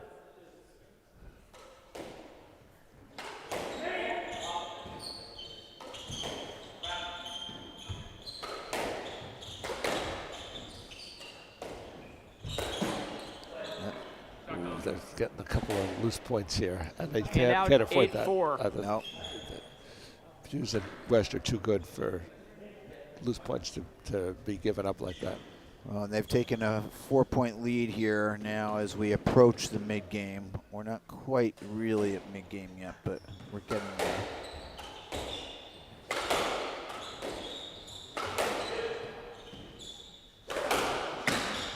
Another one. Nice shot. Yeah, good shot, good angle. 9-4. But Jeff's looking frustrated to me. Yeah, and I have to say this game, Colin's been the one. Yep. Colin has been the difference, right? Absolutely. Yeah, you and I were thinking the same thing. Yep. Maybe it's better to not hit him anymore.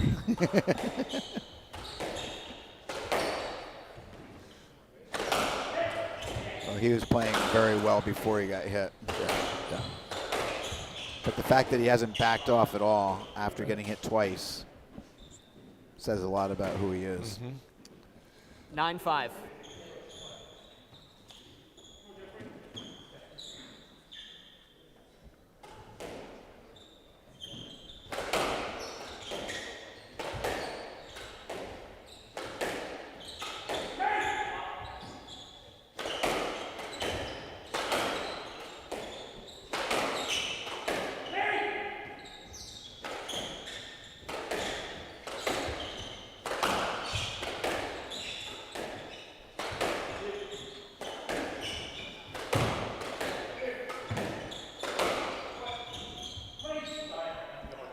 Okay, good call.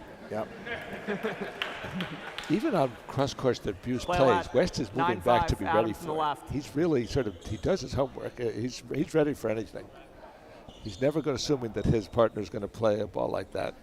So when it does let it go, he's ready to play it. He's been great from the back wall. Yep. Lifting lobs that pushes Jensen back, and sometimes hitting that cross court that had such a good angle that Osborne didn't handle it.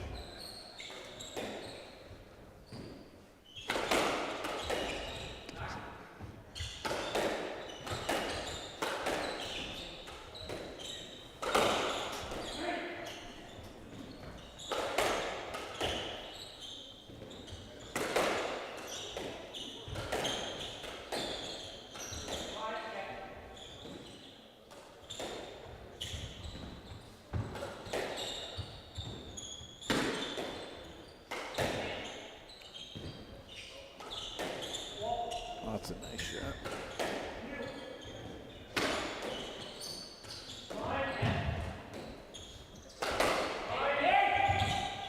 Oh, that's a rare. They have interacted so well together that They that's have. very, very, very rare. Hand out 6-9. Well, somebody called for it and then 6-9. didn't swing.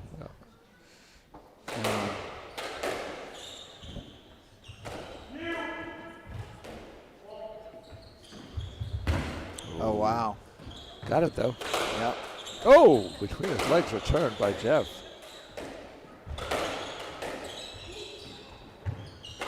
What do you think Colin could do to avoid dodging that ball?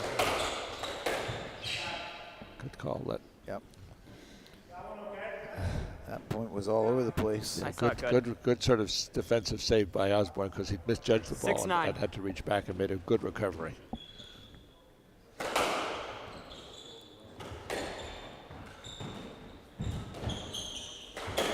Good play by the Blues. That was good. I saw it good.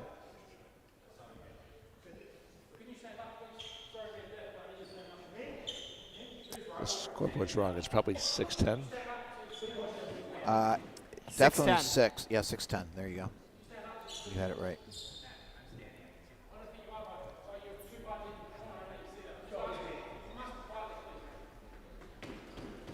Six 10.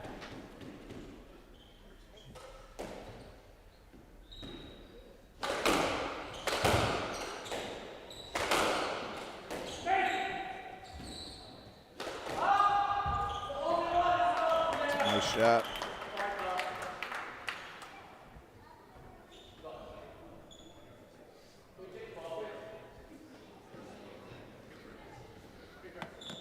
Hold on, let's see if the ball's broken.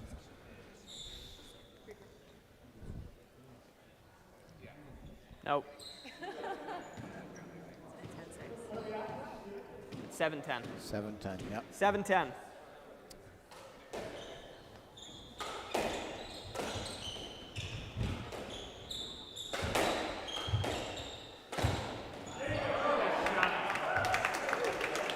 Osborne rolled 8-10. what it looks like. Yeah. Rolled a 3-wall. Yep. A volley throw from mid-court. He hasn't even tried that yet before this point. In fact, no one on either team has tried that yet before that point. That's a great shot. He then rolled a inside-out shot. 11-8. Hand Wow. out. They needed that point to sort of keep a little bit of a cushion. Down. So Rob, if Buse and West win this game, do you think that's the match, or do you? I think they'll be in a very good position. I think it's going to be tough after that first spurt in the first game and then getting ground down. It's going to be just beaten point to point in this game as opposed to it being an overwhelming 11-9. disparity.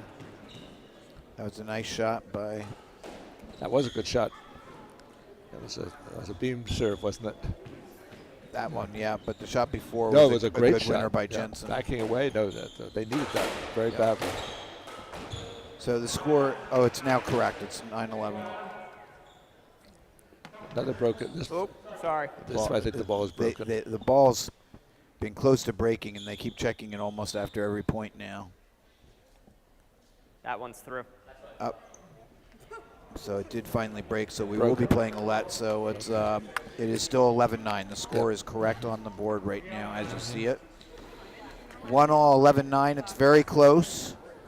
But at this moment in time, it feels, even though it's not super reflected in the score, but it feels like Buse and West have control at the moment. Yeah, that's true. But I will say this: that the ball, when a new ball is warmed up and started up, yes, those first couple of that points can change it a lot. Yeah. And let's not forget, when the ball was new, that's right. The score is 15-5 for Osborne and Jensen. Very. Often teams go for a shot earlier in the point when they're dealing with a new ball because it'll stay low or roll out. See how this starts with which team is going to take advantage of the ball first.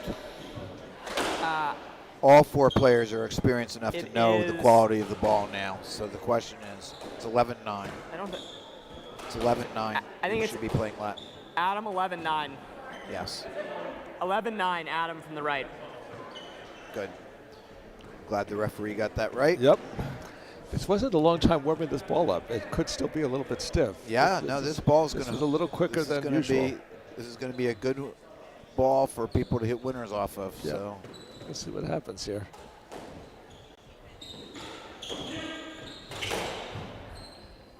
Let looked like a let. Yep. Yep. Play let. 11-9.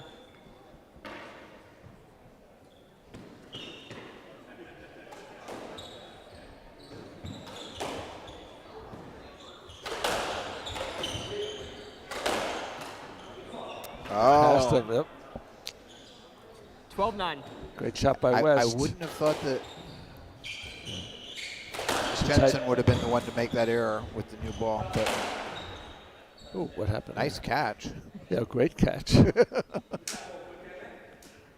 I saw it good. 12-9. 12-9, okay. 12-9.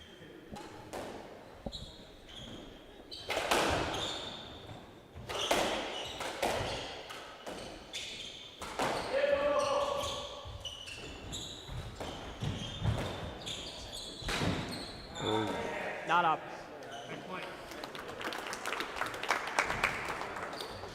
That's a great get by Buse. 13-9. Yep.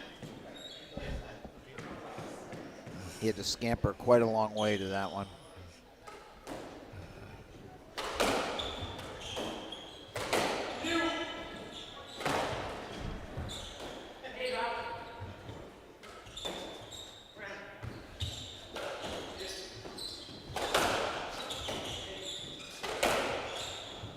Let. 14-9. Nope. Game no ball. let. No let. Wow. Game ball. Wow. 3 pretty quick points from 11-9. Yeah, after the broken ball, it was Buse really that has taken the most advantage of it. Well, that's a good shot by Hand out. 10-14. Yeah, but Osborne there.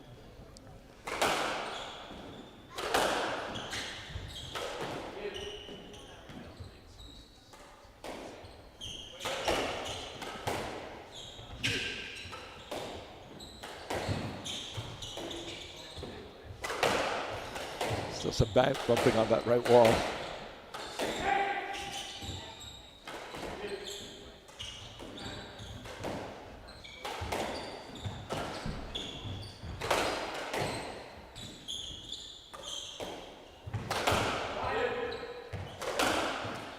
Oh, he almost got it around him again there. Yep. Good defense by Osborne. Yep.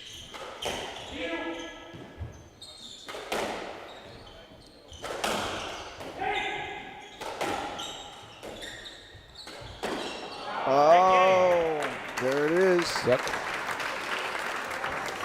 Well, I have to say that there were, first of all, I think we both agreed that in terms of the Buse West, Colin really played fantastically that game. But I will also say that I think on the Osborne-Jensen team, Jeff made a lot of unforced errors that game. They did. He in particular went for a lot of balls that sort of seemed that ended some good long points and that weren't really high percentage balls. And he wasn't really that close to making. Right. I mean, that last swing, that was a little bit of a frustrated swing, I think. I agree with you, and I think that this And is he was trying, I don't know if he was trying for Nick or just for a shallow winner, but he was backed up and was reaching over his head. It was not going to be easy to control a ball like that in a way that would result in a winner.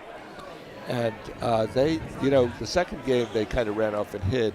This game they just sort of methodically ground them down a little bit. And I understand they won 4 of the 5 points that were played after the new ball was put in play. Yeah. Because that 9-11, that game was starting to get much more in play. Yeah. And I think that was Adam really realizing it and taking advantage of that ball and hitting some great winners. Right.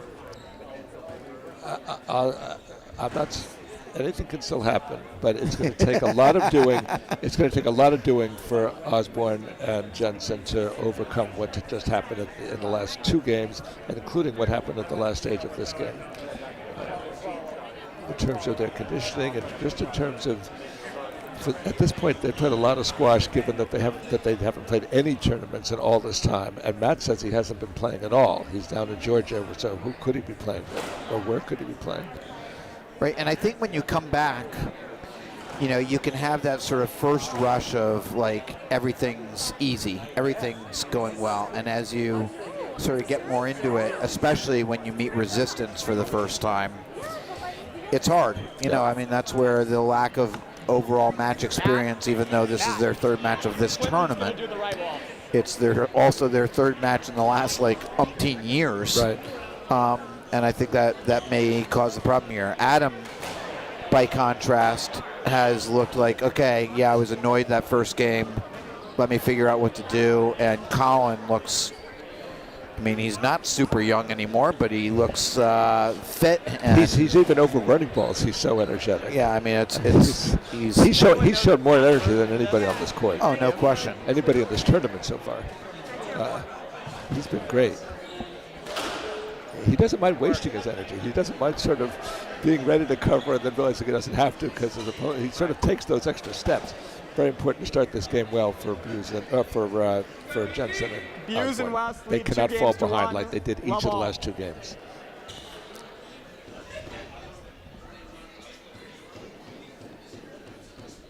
Here we go.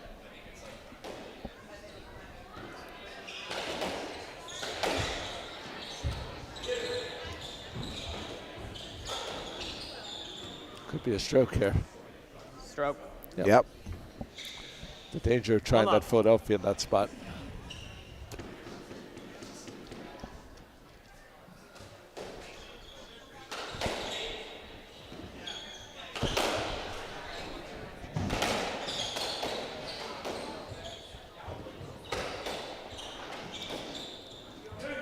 Oh boy. I got a little confused as to who was going to play that.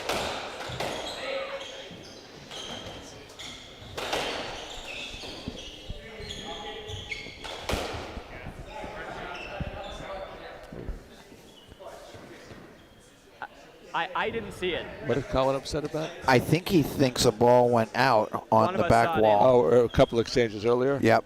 Well, they've got a tin, 2-1. a loud Hand down. tin right there. So if it did, you'd think you'd really hear it, plus the ball would react Sorry, in a 1-0. way. It's it looks like it's a loud tin. If you hit it solidly, it is. But if you graze it, it can be still hard to tell. And you can't. The ball doesn't change direction when that happens. No, not necessarily. I see.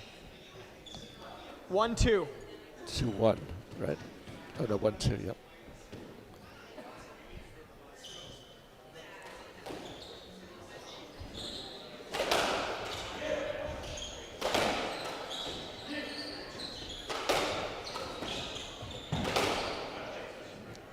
See if they can let here.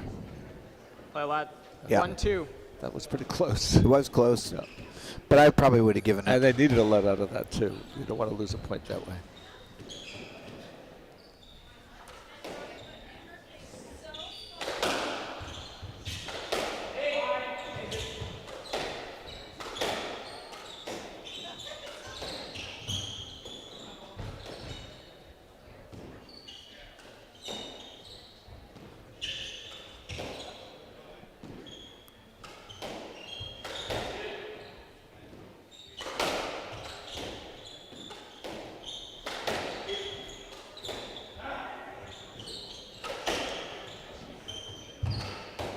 Good save by Buse.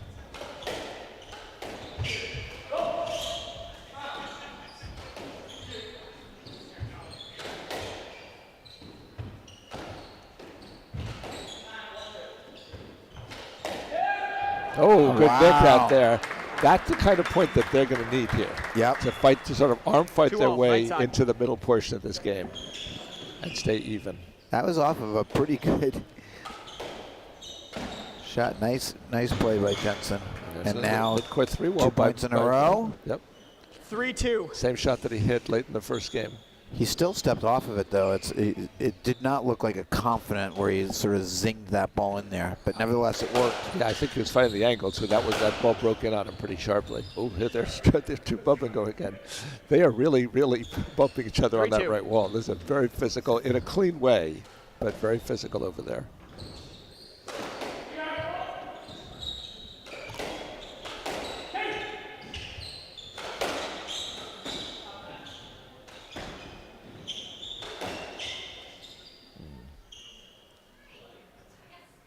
Three, 2.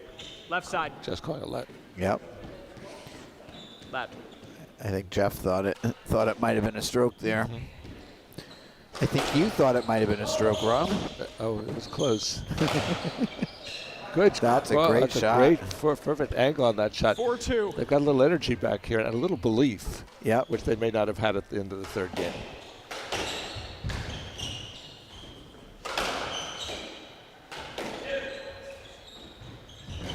Good get.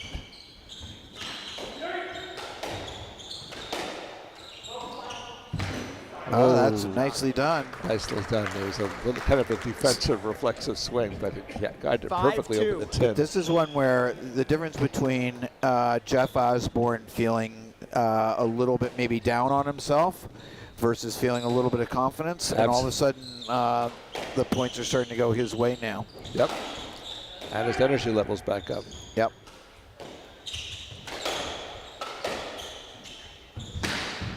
Ooh, another length winner. That looked like, I think Colin thought he had a 6-2. beat on it, and it died on him. I mean, the early player of this game is Osborne right now. Yep. He's completely revitalized himself.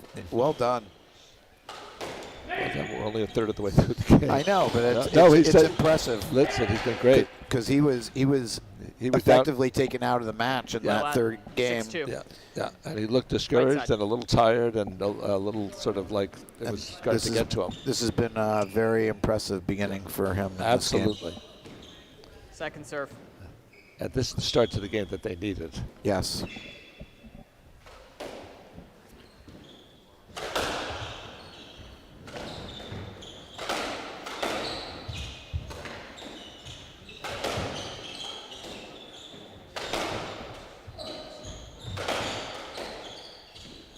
Oh, yours.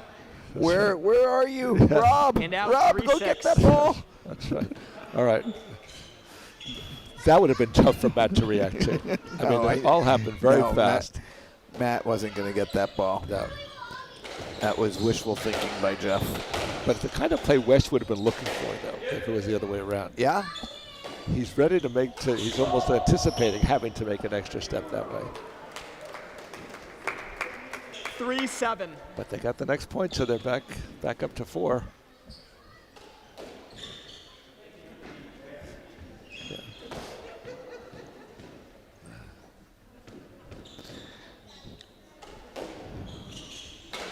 You all may hear squealing in the background here. This is a family club, and there are indeed one of the fun things about it is there are lots of kids around who all play squash and tennis but aren't necessarily interested in watching it. 3-7.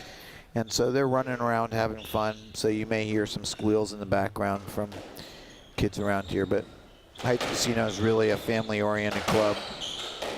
Lots of kids all the way through parents.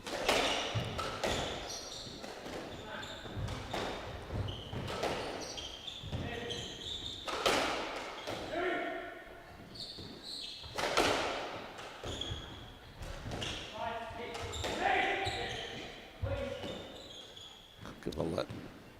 Well, what? 3-7. All right, now can Adam and Colin work their way back into this game?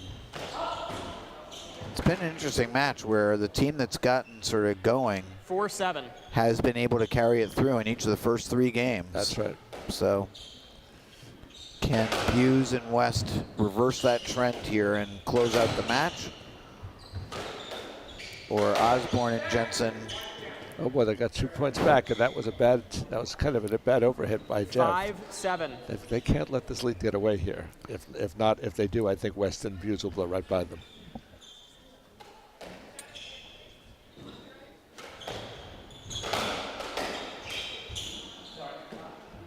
Okay, get them 1 point. Back to a Handout, 3-point lead. 8-5. Yeah, that was nothing. Needed that one.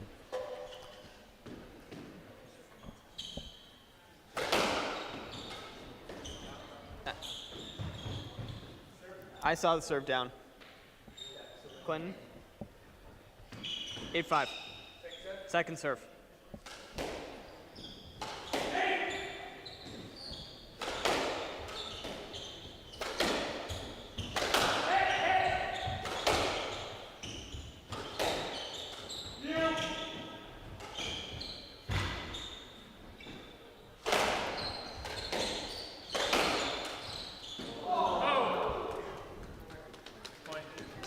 Matt left. 8-6.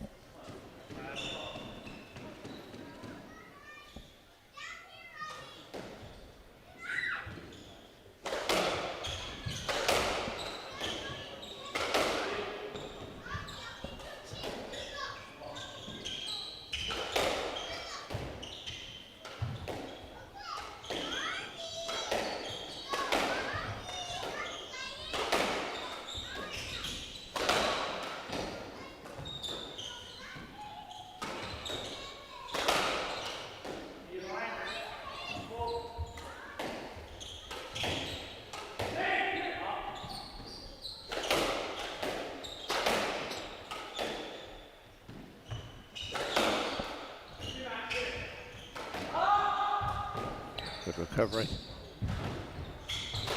It's a big point, Rob. Yeah, it is at a long point and a very all-court one. Oh, wow. West passed Osborne on a backhand cross court. And the crowd is roaring appreciatively as well as they should. That was maybe the Handout, point of the match so far. 7-8. And maybe the most important part of the match. And We'll at a see- very we'll see about critical that, time. But they are right there now. I don't think they can afford to be caught here.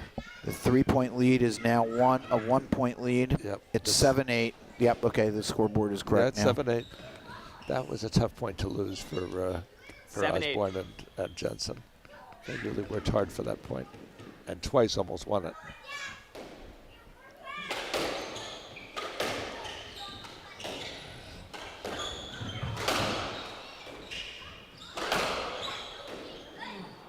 Okay, they won to the point. Okay.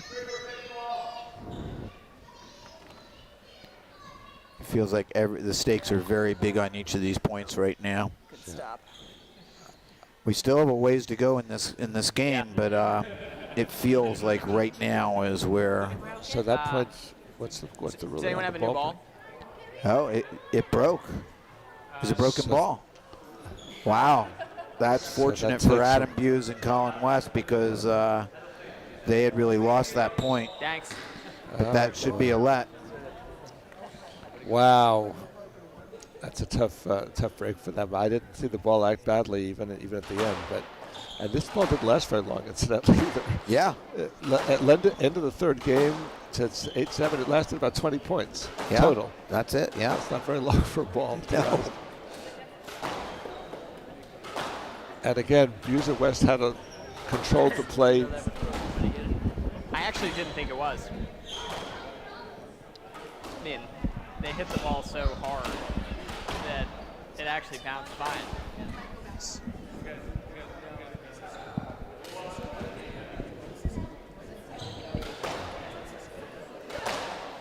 All right. Well, what do you think, Rob? Last time the ball broke. Yeah, and then Buse and West ran out the game basically. Yes, they did. So with that, Osborne and Jensen cannot allow anything like that to happen when. Now, do you think that Osborne and Jensen are sort of aware of that and planning for that now? Because it would behoove them to be aware of it. It of what does. happened. I think they're also wondering a little bit where their lead went too. And they had a point here that they would have given them a little 7-9. separation, which was just taken away. There's a little bit of a gut check for 7-9. them. Buse. 7-8. Yeah, I was going to say that's not right. 7-9 because they're playing Well, it let. depends if that point counted or not. If the ball was cracked but not broken, that point 1 point should game? count. It was never made clear which of those two it was. Okay, 7-8. But it Yeah, sounds like the ball was broken. I think it was made clear that Matt the wants ball was Matt broken. wants the point still. He's a little unsure, and so does Jeff. What did he yell? 7-8 if the ball broke. I actually didn't think I pushed the button. Actually. Yeah, it's 8-7. 8-7 if you're playing let. It should be 8-7. Are they going to check? You don't know. Okay, it's 8-7. Susie just checked. It's 8-7. Buse left. So 7-8. Or sorry, 7-8. 7-8. yeah. Apologies. Buse left. 7-8. Yeah, I didn't. I do. You're right about all those things, Maddie.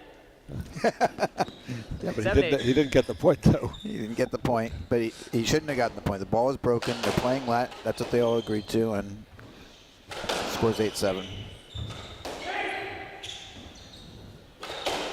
With a fresh new ball, Adam's aware of it. He's going for the winner. They think they have the a winner. ball. They think have the Australians think they will have won the point already.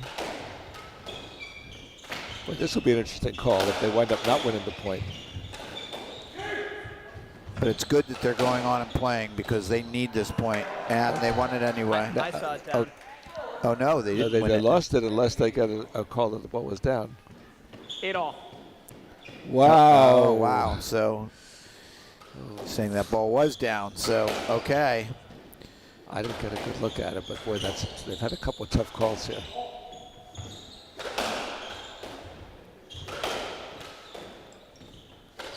They better not fall behind this game. That could be a stroke. Yep. You got 3. 9-8. Oh boy, Yep. they're getting every call there against them. That probably was a stroke, but close. Well, the call just before this one against Busen West.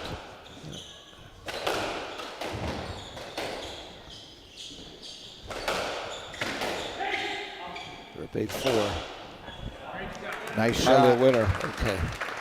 9-all. Hand out 9-all. Jeff. This has been a tough These sequence now. these points are big. That's the first time Matt's gone down the lane there.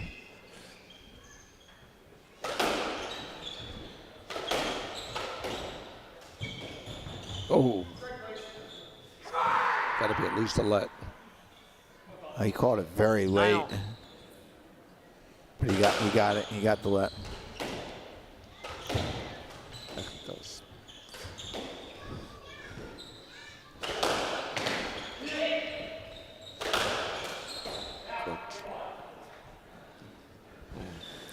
Matt 9-10.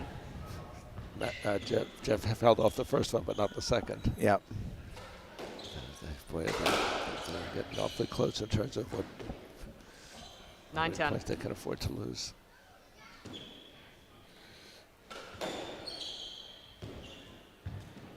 Second serve.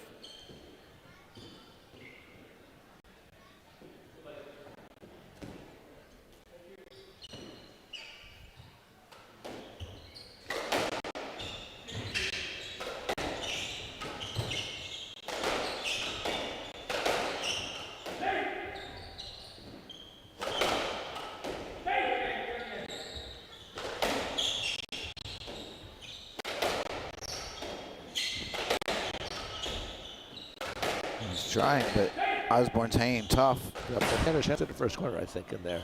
What? I think that was a 10. 10, oh boy. 11-9. Yes, it is. 9-11. They're or falling out, 11-9. they're falling out of this game. 8-4 up. 8-4 up to 7 out of 9-11 8. down.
That out.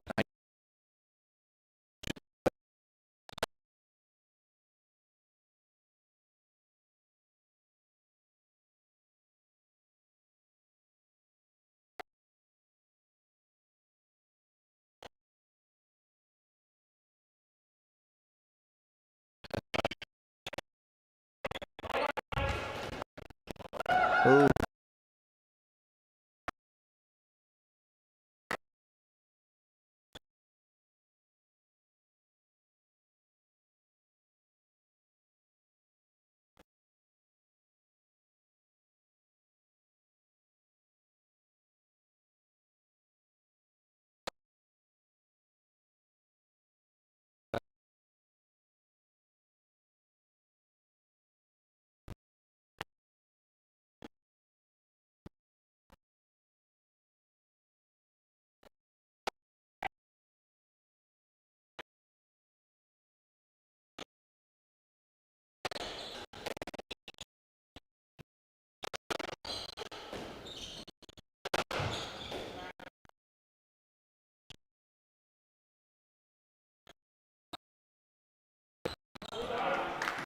He did. All Osborne right. got the angle on a cross court.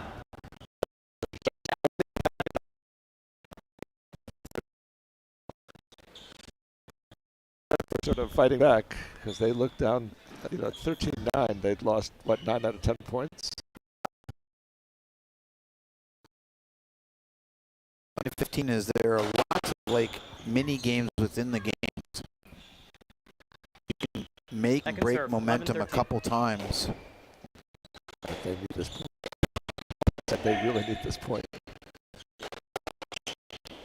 And the score's wrong.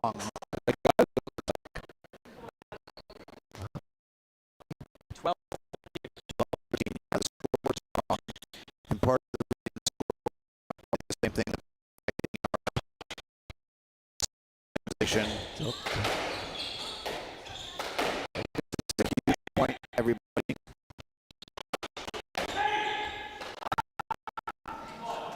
he missed it. Uh,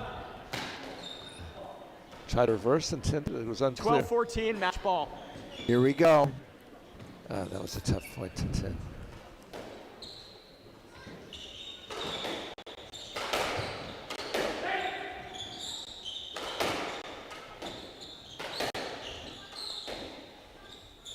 Out of court. Wow, Out of court. you could hear that tip. You could hear that Yeah, ball I hit heard that that one. 14. That's why I was Match surprised ball. that there was that discussion. But you said that when it grazed, it's different. Yeah, on a graze it's different. Hard serve here. Yep. Whoa! He hit him, I think, with the ball. I think. 13-14, match ball. Must have hit him with that. Playing that. Oh boy, be careful. And we're again synchronized with the sound and the Let call. picture on 13-14, match ball. match ball. So glad to be Hold back. on, that's not a serve. He's not ready for it. It's interesting that Matt hard served initially, and now he's going back to the lob. Good serve. Colin had trouble with it.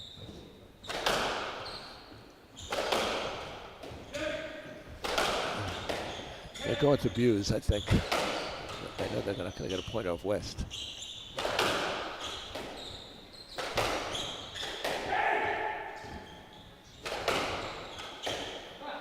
Watch it.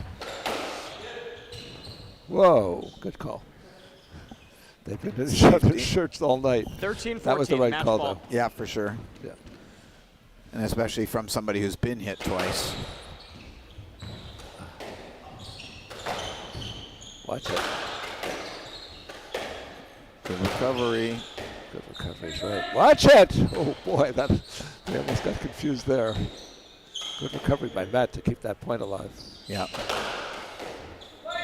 Watch it. It's another good recovery Yep. by Matt.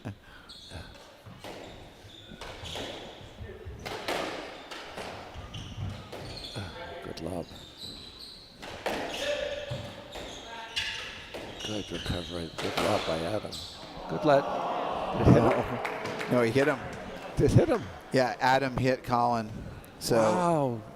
that's going to make it 14 all. Oh my goodness. So What an just extreme- everybody, the score is absolutely wrong on your board. It is 14 now all. 14 all. Wow. So Game this ball, is match ball. Hard serve game here? ball, match ball. here it is. Hard serve. Ah.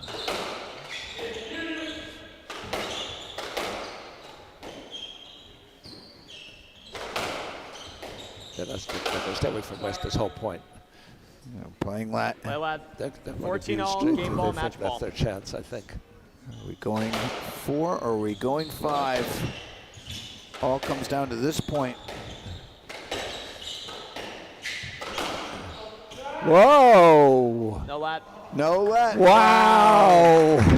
Okay, we're going 5, everybody. We are going 5. That was very, very close. Wow. Colin is so good at getting over there, but I do think he got it a little bit past him. Yeah, no, I think it was a very good call. Right. It was the right call. But a tight call. It was a tight call, but yeah, it's a winner. That's a winner. And that's one of the few times that Jeff has really passed Colin on that with a drive down the right wall. That was a big time for that. And that was almost the only time in the last 2 or 3 points that that they went to West. They've Yeah, been going you're straight. right. They've been going to straight at Adam, Adam, straight Adam, through. Adam. And I think Yeah. that's where they think their destiny lies here. It'll be really interesting to see if they can sustain you? I'm a little that in the sweaty, fifth though. game, because that took a lot of work to win that match after they were down 10-13 after being That's ahead great. 8-4. He says he hasn't There were a played it. lot of twists like, and I'm playing turns in by that game, There's Matt's up here. but we're excited to be going 5 games. This has been Wow. I don't know. the match of this is the match of the tournament so far. The tournament's still young. We're still in the round of 16, but this is without question the match of the tournament so Well, far. I didn't see the match. There was a 5-gamer last night after. Yeah, I it left. wasn't like this. Okay, this is a high. Again, if at any point the fact that they haven't been playing is going to catch up with the Australian team, would be in this game, because that took such a lot of work and energy and emotion to rescue that fourth game. Yeah, I thought it might have actually come in the last game because after having lost 2 games in a row, but this is good. That's whatever happens in this fifth game. This is a tremendous effort by Osborne and Jensen. Really, they're up here with us right now at our level, and they look a little tired to me. I'll tell you what, they better not fall behind early in this fifth game, because they're not gonna be able to rally again if they fall behind early.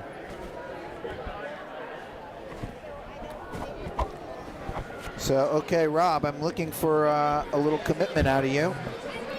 The first thing I'll say is Osborne and Jensen cannot fall behind early in this game to have a chance to win it. No, I absolutely feel that way. Okay. And I think Buse and West, they're an experienced veteran team. They've been through the wars together. I think they're going to find a way to win this game. You're picking them. But not by. I'm not picking them by much. I understand. Right.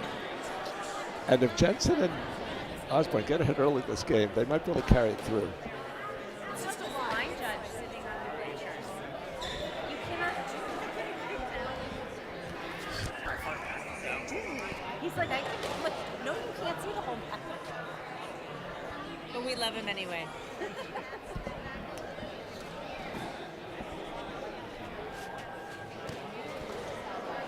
I was not expecting us to be in the fifth game. I really thought that that they were going to get closed out in the fourth. Yeah, it certainly looked that way, particularly once they lost that big lead. But credit to them. Absolutely, tremendous rally by Jensen and Osborne. Actually, in this match, all 4 players at some point have earned some real credit in this match. Adam had a game and a half where he completely took over the match, got them back into the match. Colin then played unbelievably well for another game and a half. And both Jeff and Matt played supremely well in the first game and then showed some real guts in that last game. So everyone has come through here in a match that's had a lot of variations.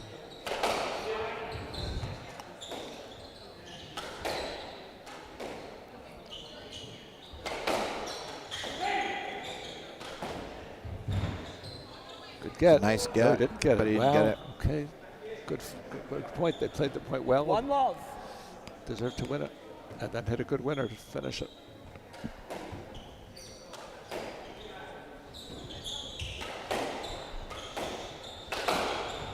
Whoa. Play lad. Yep. One love. Okay.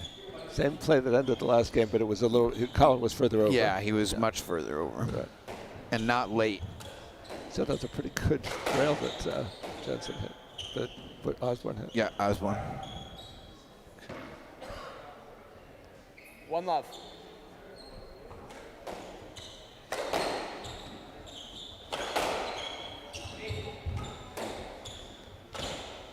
That 3-wall there.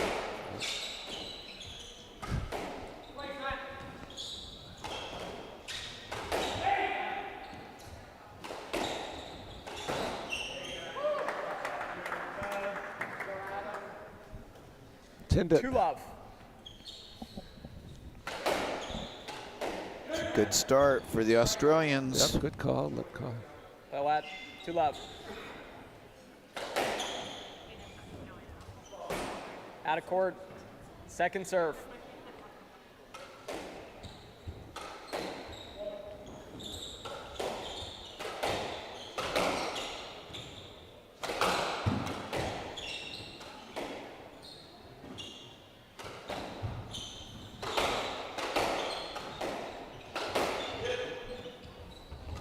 Good save by Colin, Yep.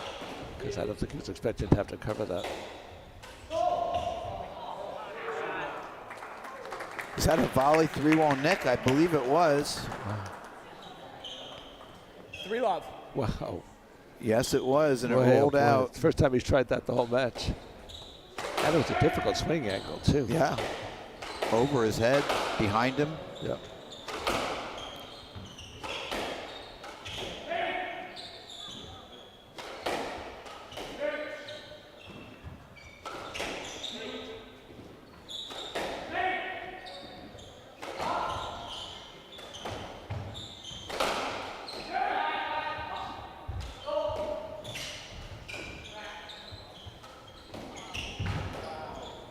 Good get.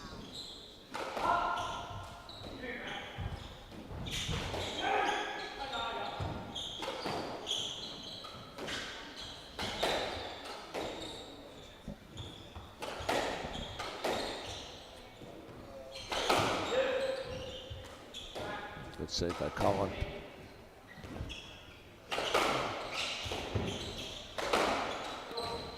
This is a good point by Busen West to sort of, after having been down 3, and then to actually win it as well.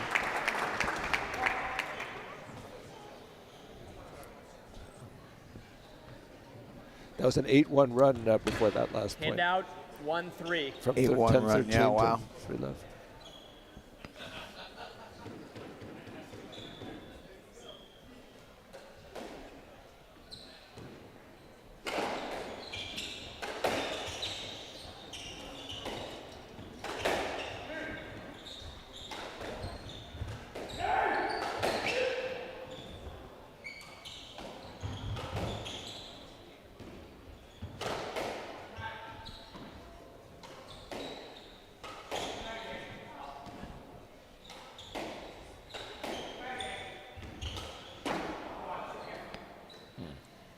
Two, 3.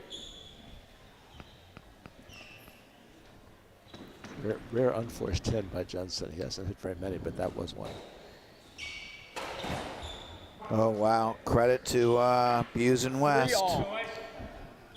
And now we try to reverse corner reserve, it looks like. So 2 10s, kind of. 2 10s. It's actually, the score is 3-all now. It's incorrect on the scoreboard. It's 3-all. It was 3-love for Osborne and Jensen. But this match has had lots of twists and turns. So I expect that the 5th game will have some twists and turns as well.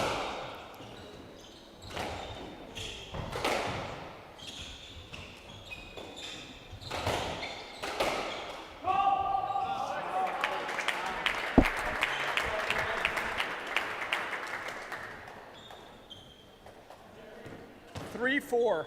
Right side. Right side.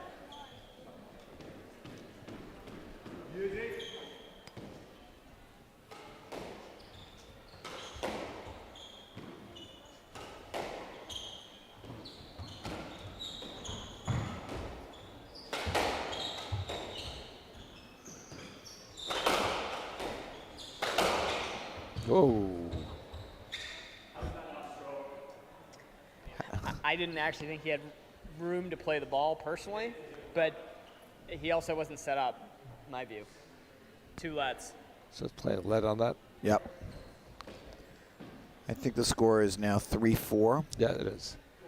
Yeah, it's 3-4. It says 4-all now, but I believe it's 3-4. Yep. 3-4. Yep, 3-4. There we go.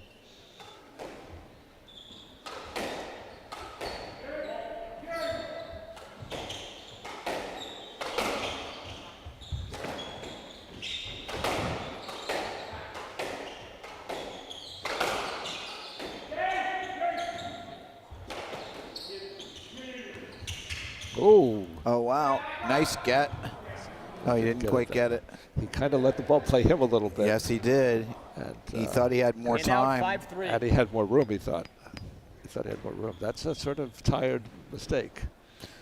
Well, this match has been certainly mentally tiring for these guys. Yep.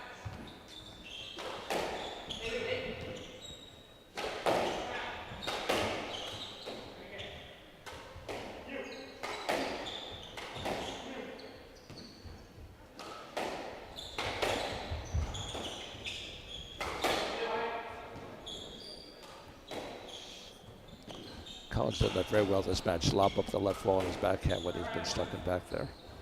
Never given Matt a good swing at it.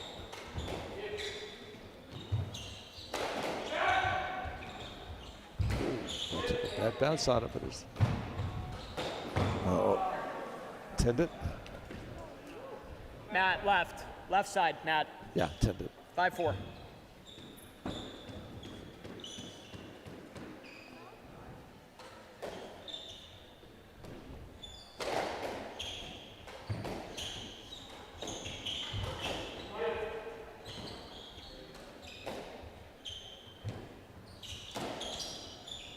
Oh. Lost it on the wall. Oh, I think he caught a let. There's two of us said lat. 5-4. Oh, it hit him. Yeah. Yeah.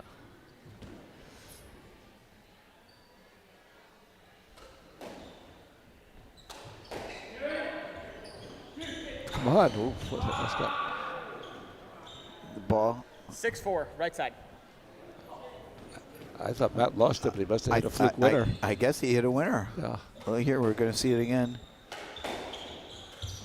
Wow. Yep. Little roll corner winner.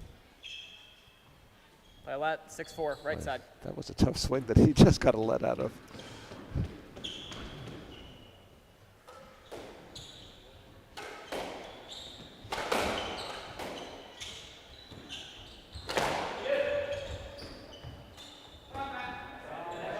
Nice shot. Shot. He's done that when they've had And to out, have him do that. 5-6. That's that little inside nice out. neck. Yep.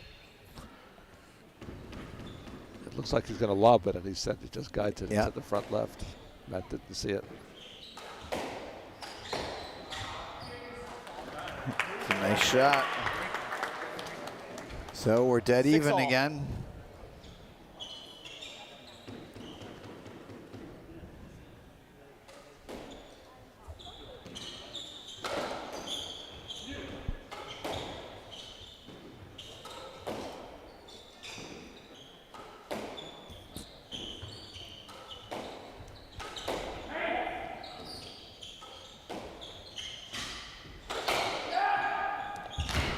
That's a great Shot down shot, the smart middle, shot. Yep. Good length right down the middle. 7-6. He also got stuck a little bit in Colin, but I think Yep. it was by him anyway.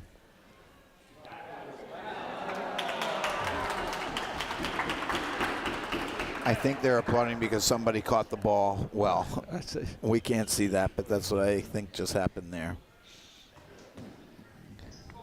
7-6. 7-6.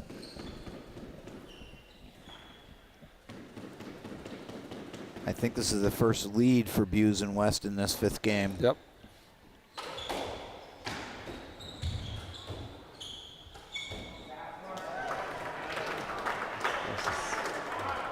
All right, now this is going to be a serious 8-6. test of Yep. Osborne and Jensen Yeah, I think to see whether they can regroup. They did it in the 4th game.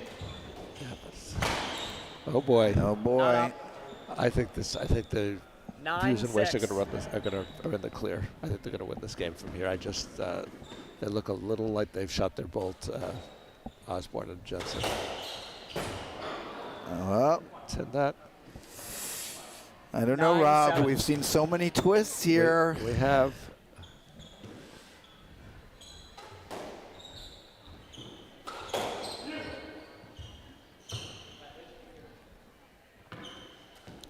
Nine, 7.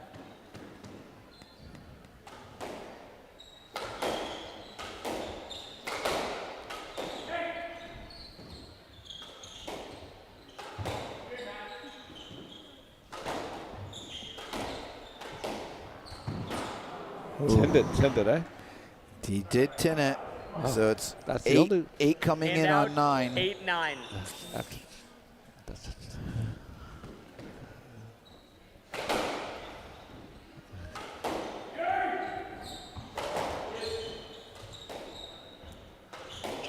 I'm not sure either team is going to be in the clear until the last point is won.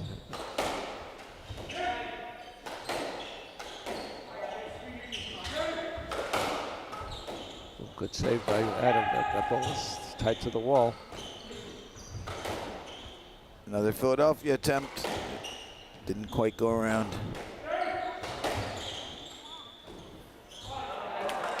Nice Winner out of winner. that, it looks like. Yep.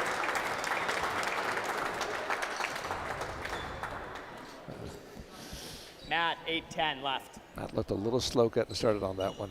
Yep. It's a good shot, but they're tired at this point. They're more tired than Buse and West. Whether they can fight their way through it is another question. But I think their margin for error is almost nothing at this point. The difference is 2 points. It's 8 serving 10. We're in the 5th game. The Australian team of Osborne Jensen are in the blue. Buse and West are in the white.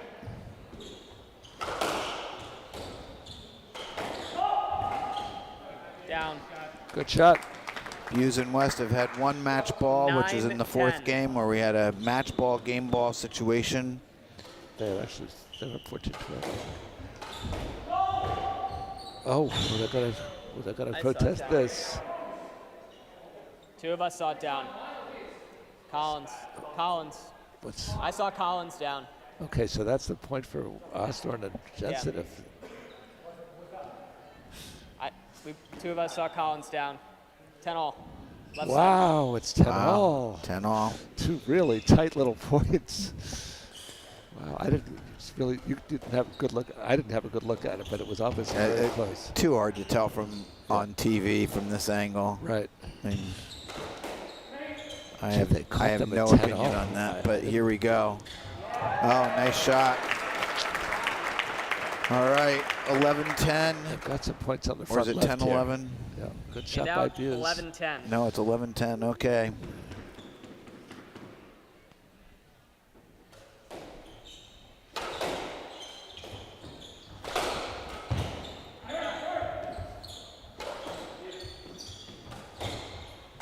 Boy, they're in close quarters here at this point.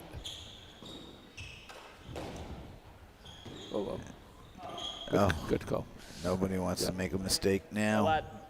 11-10.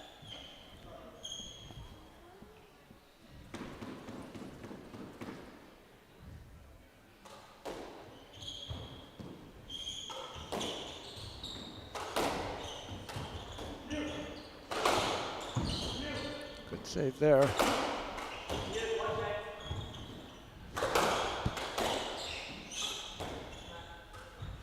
Oh, no! Oh, that's a bad 10. 12-10. That hurt. He had him out That- of position. That hurt. He was set up for it. Yeah, oh boy, that hurts. 12-10. I'm still not convinced there's not another twist coming. Good save by Buse. Nice dodge by Buse, Yeah, too. staying out of trouble. Yep, was getting Oh, wow. low corner. Little roll corner winner. We haven't seen many of those. 13-10. 13-10. That drop volley missed by Matt is looming large right now. That's right. He's had 3 winners the last 3 points. No, 2 winners and the 110 in between. That's going to be a lot, I think. 13-10. Yeah. Jeff really hoping, wishing, praying that it might be a no-let, but it was not. Tough ball. Okay.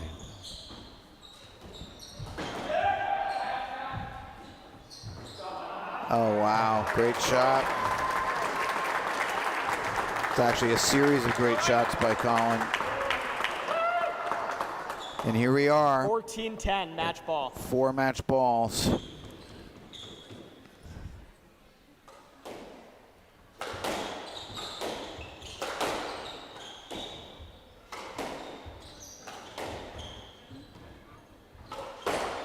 And that's a 10.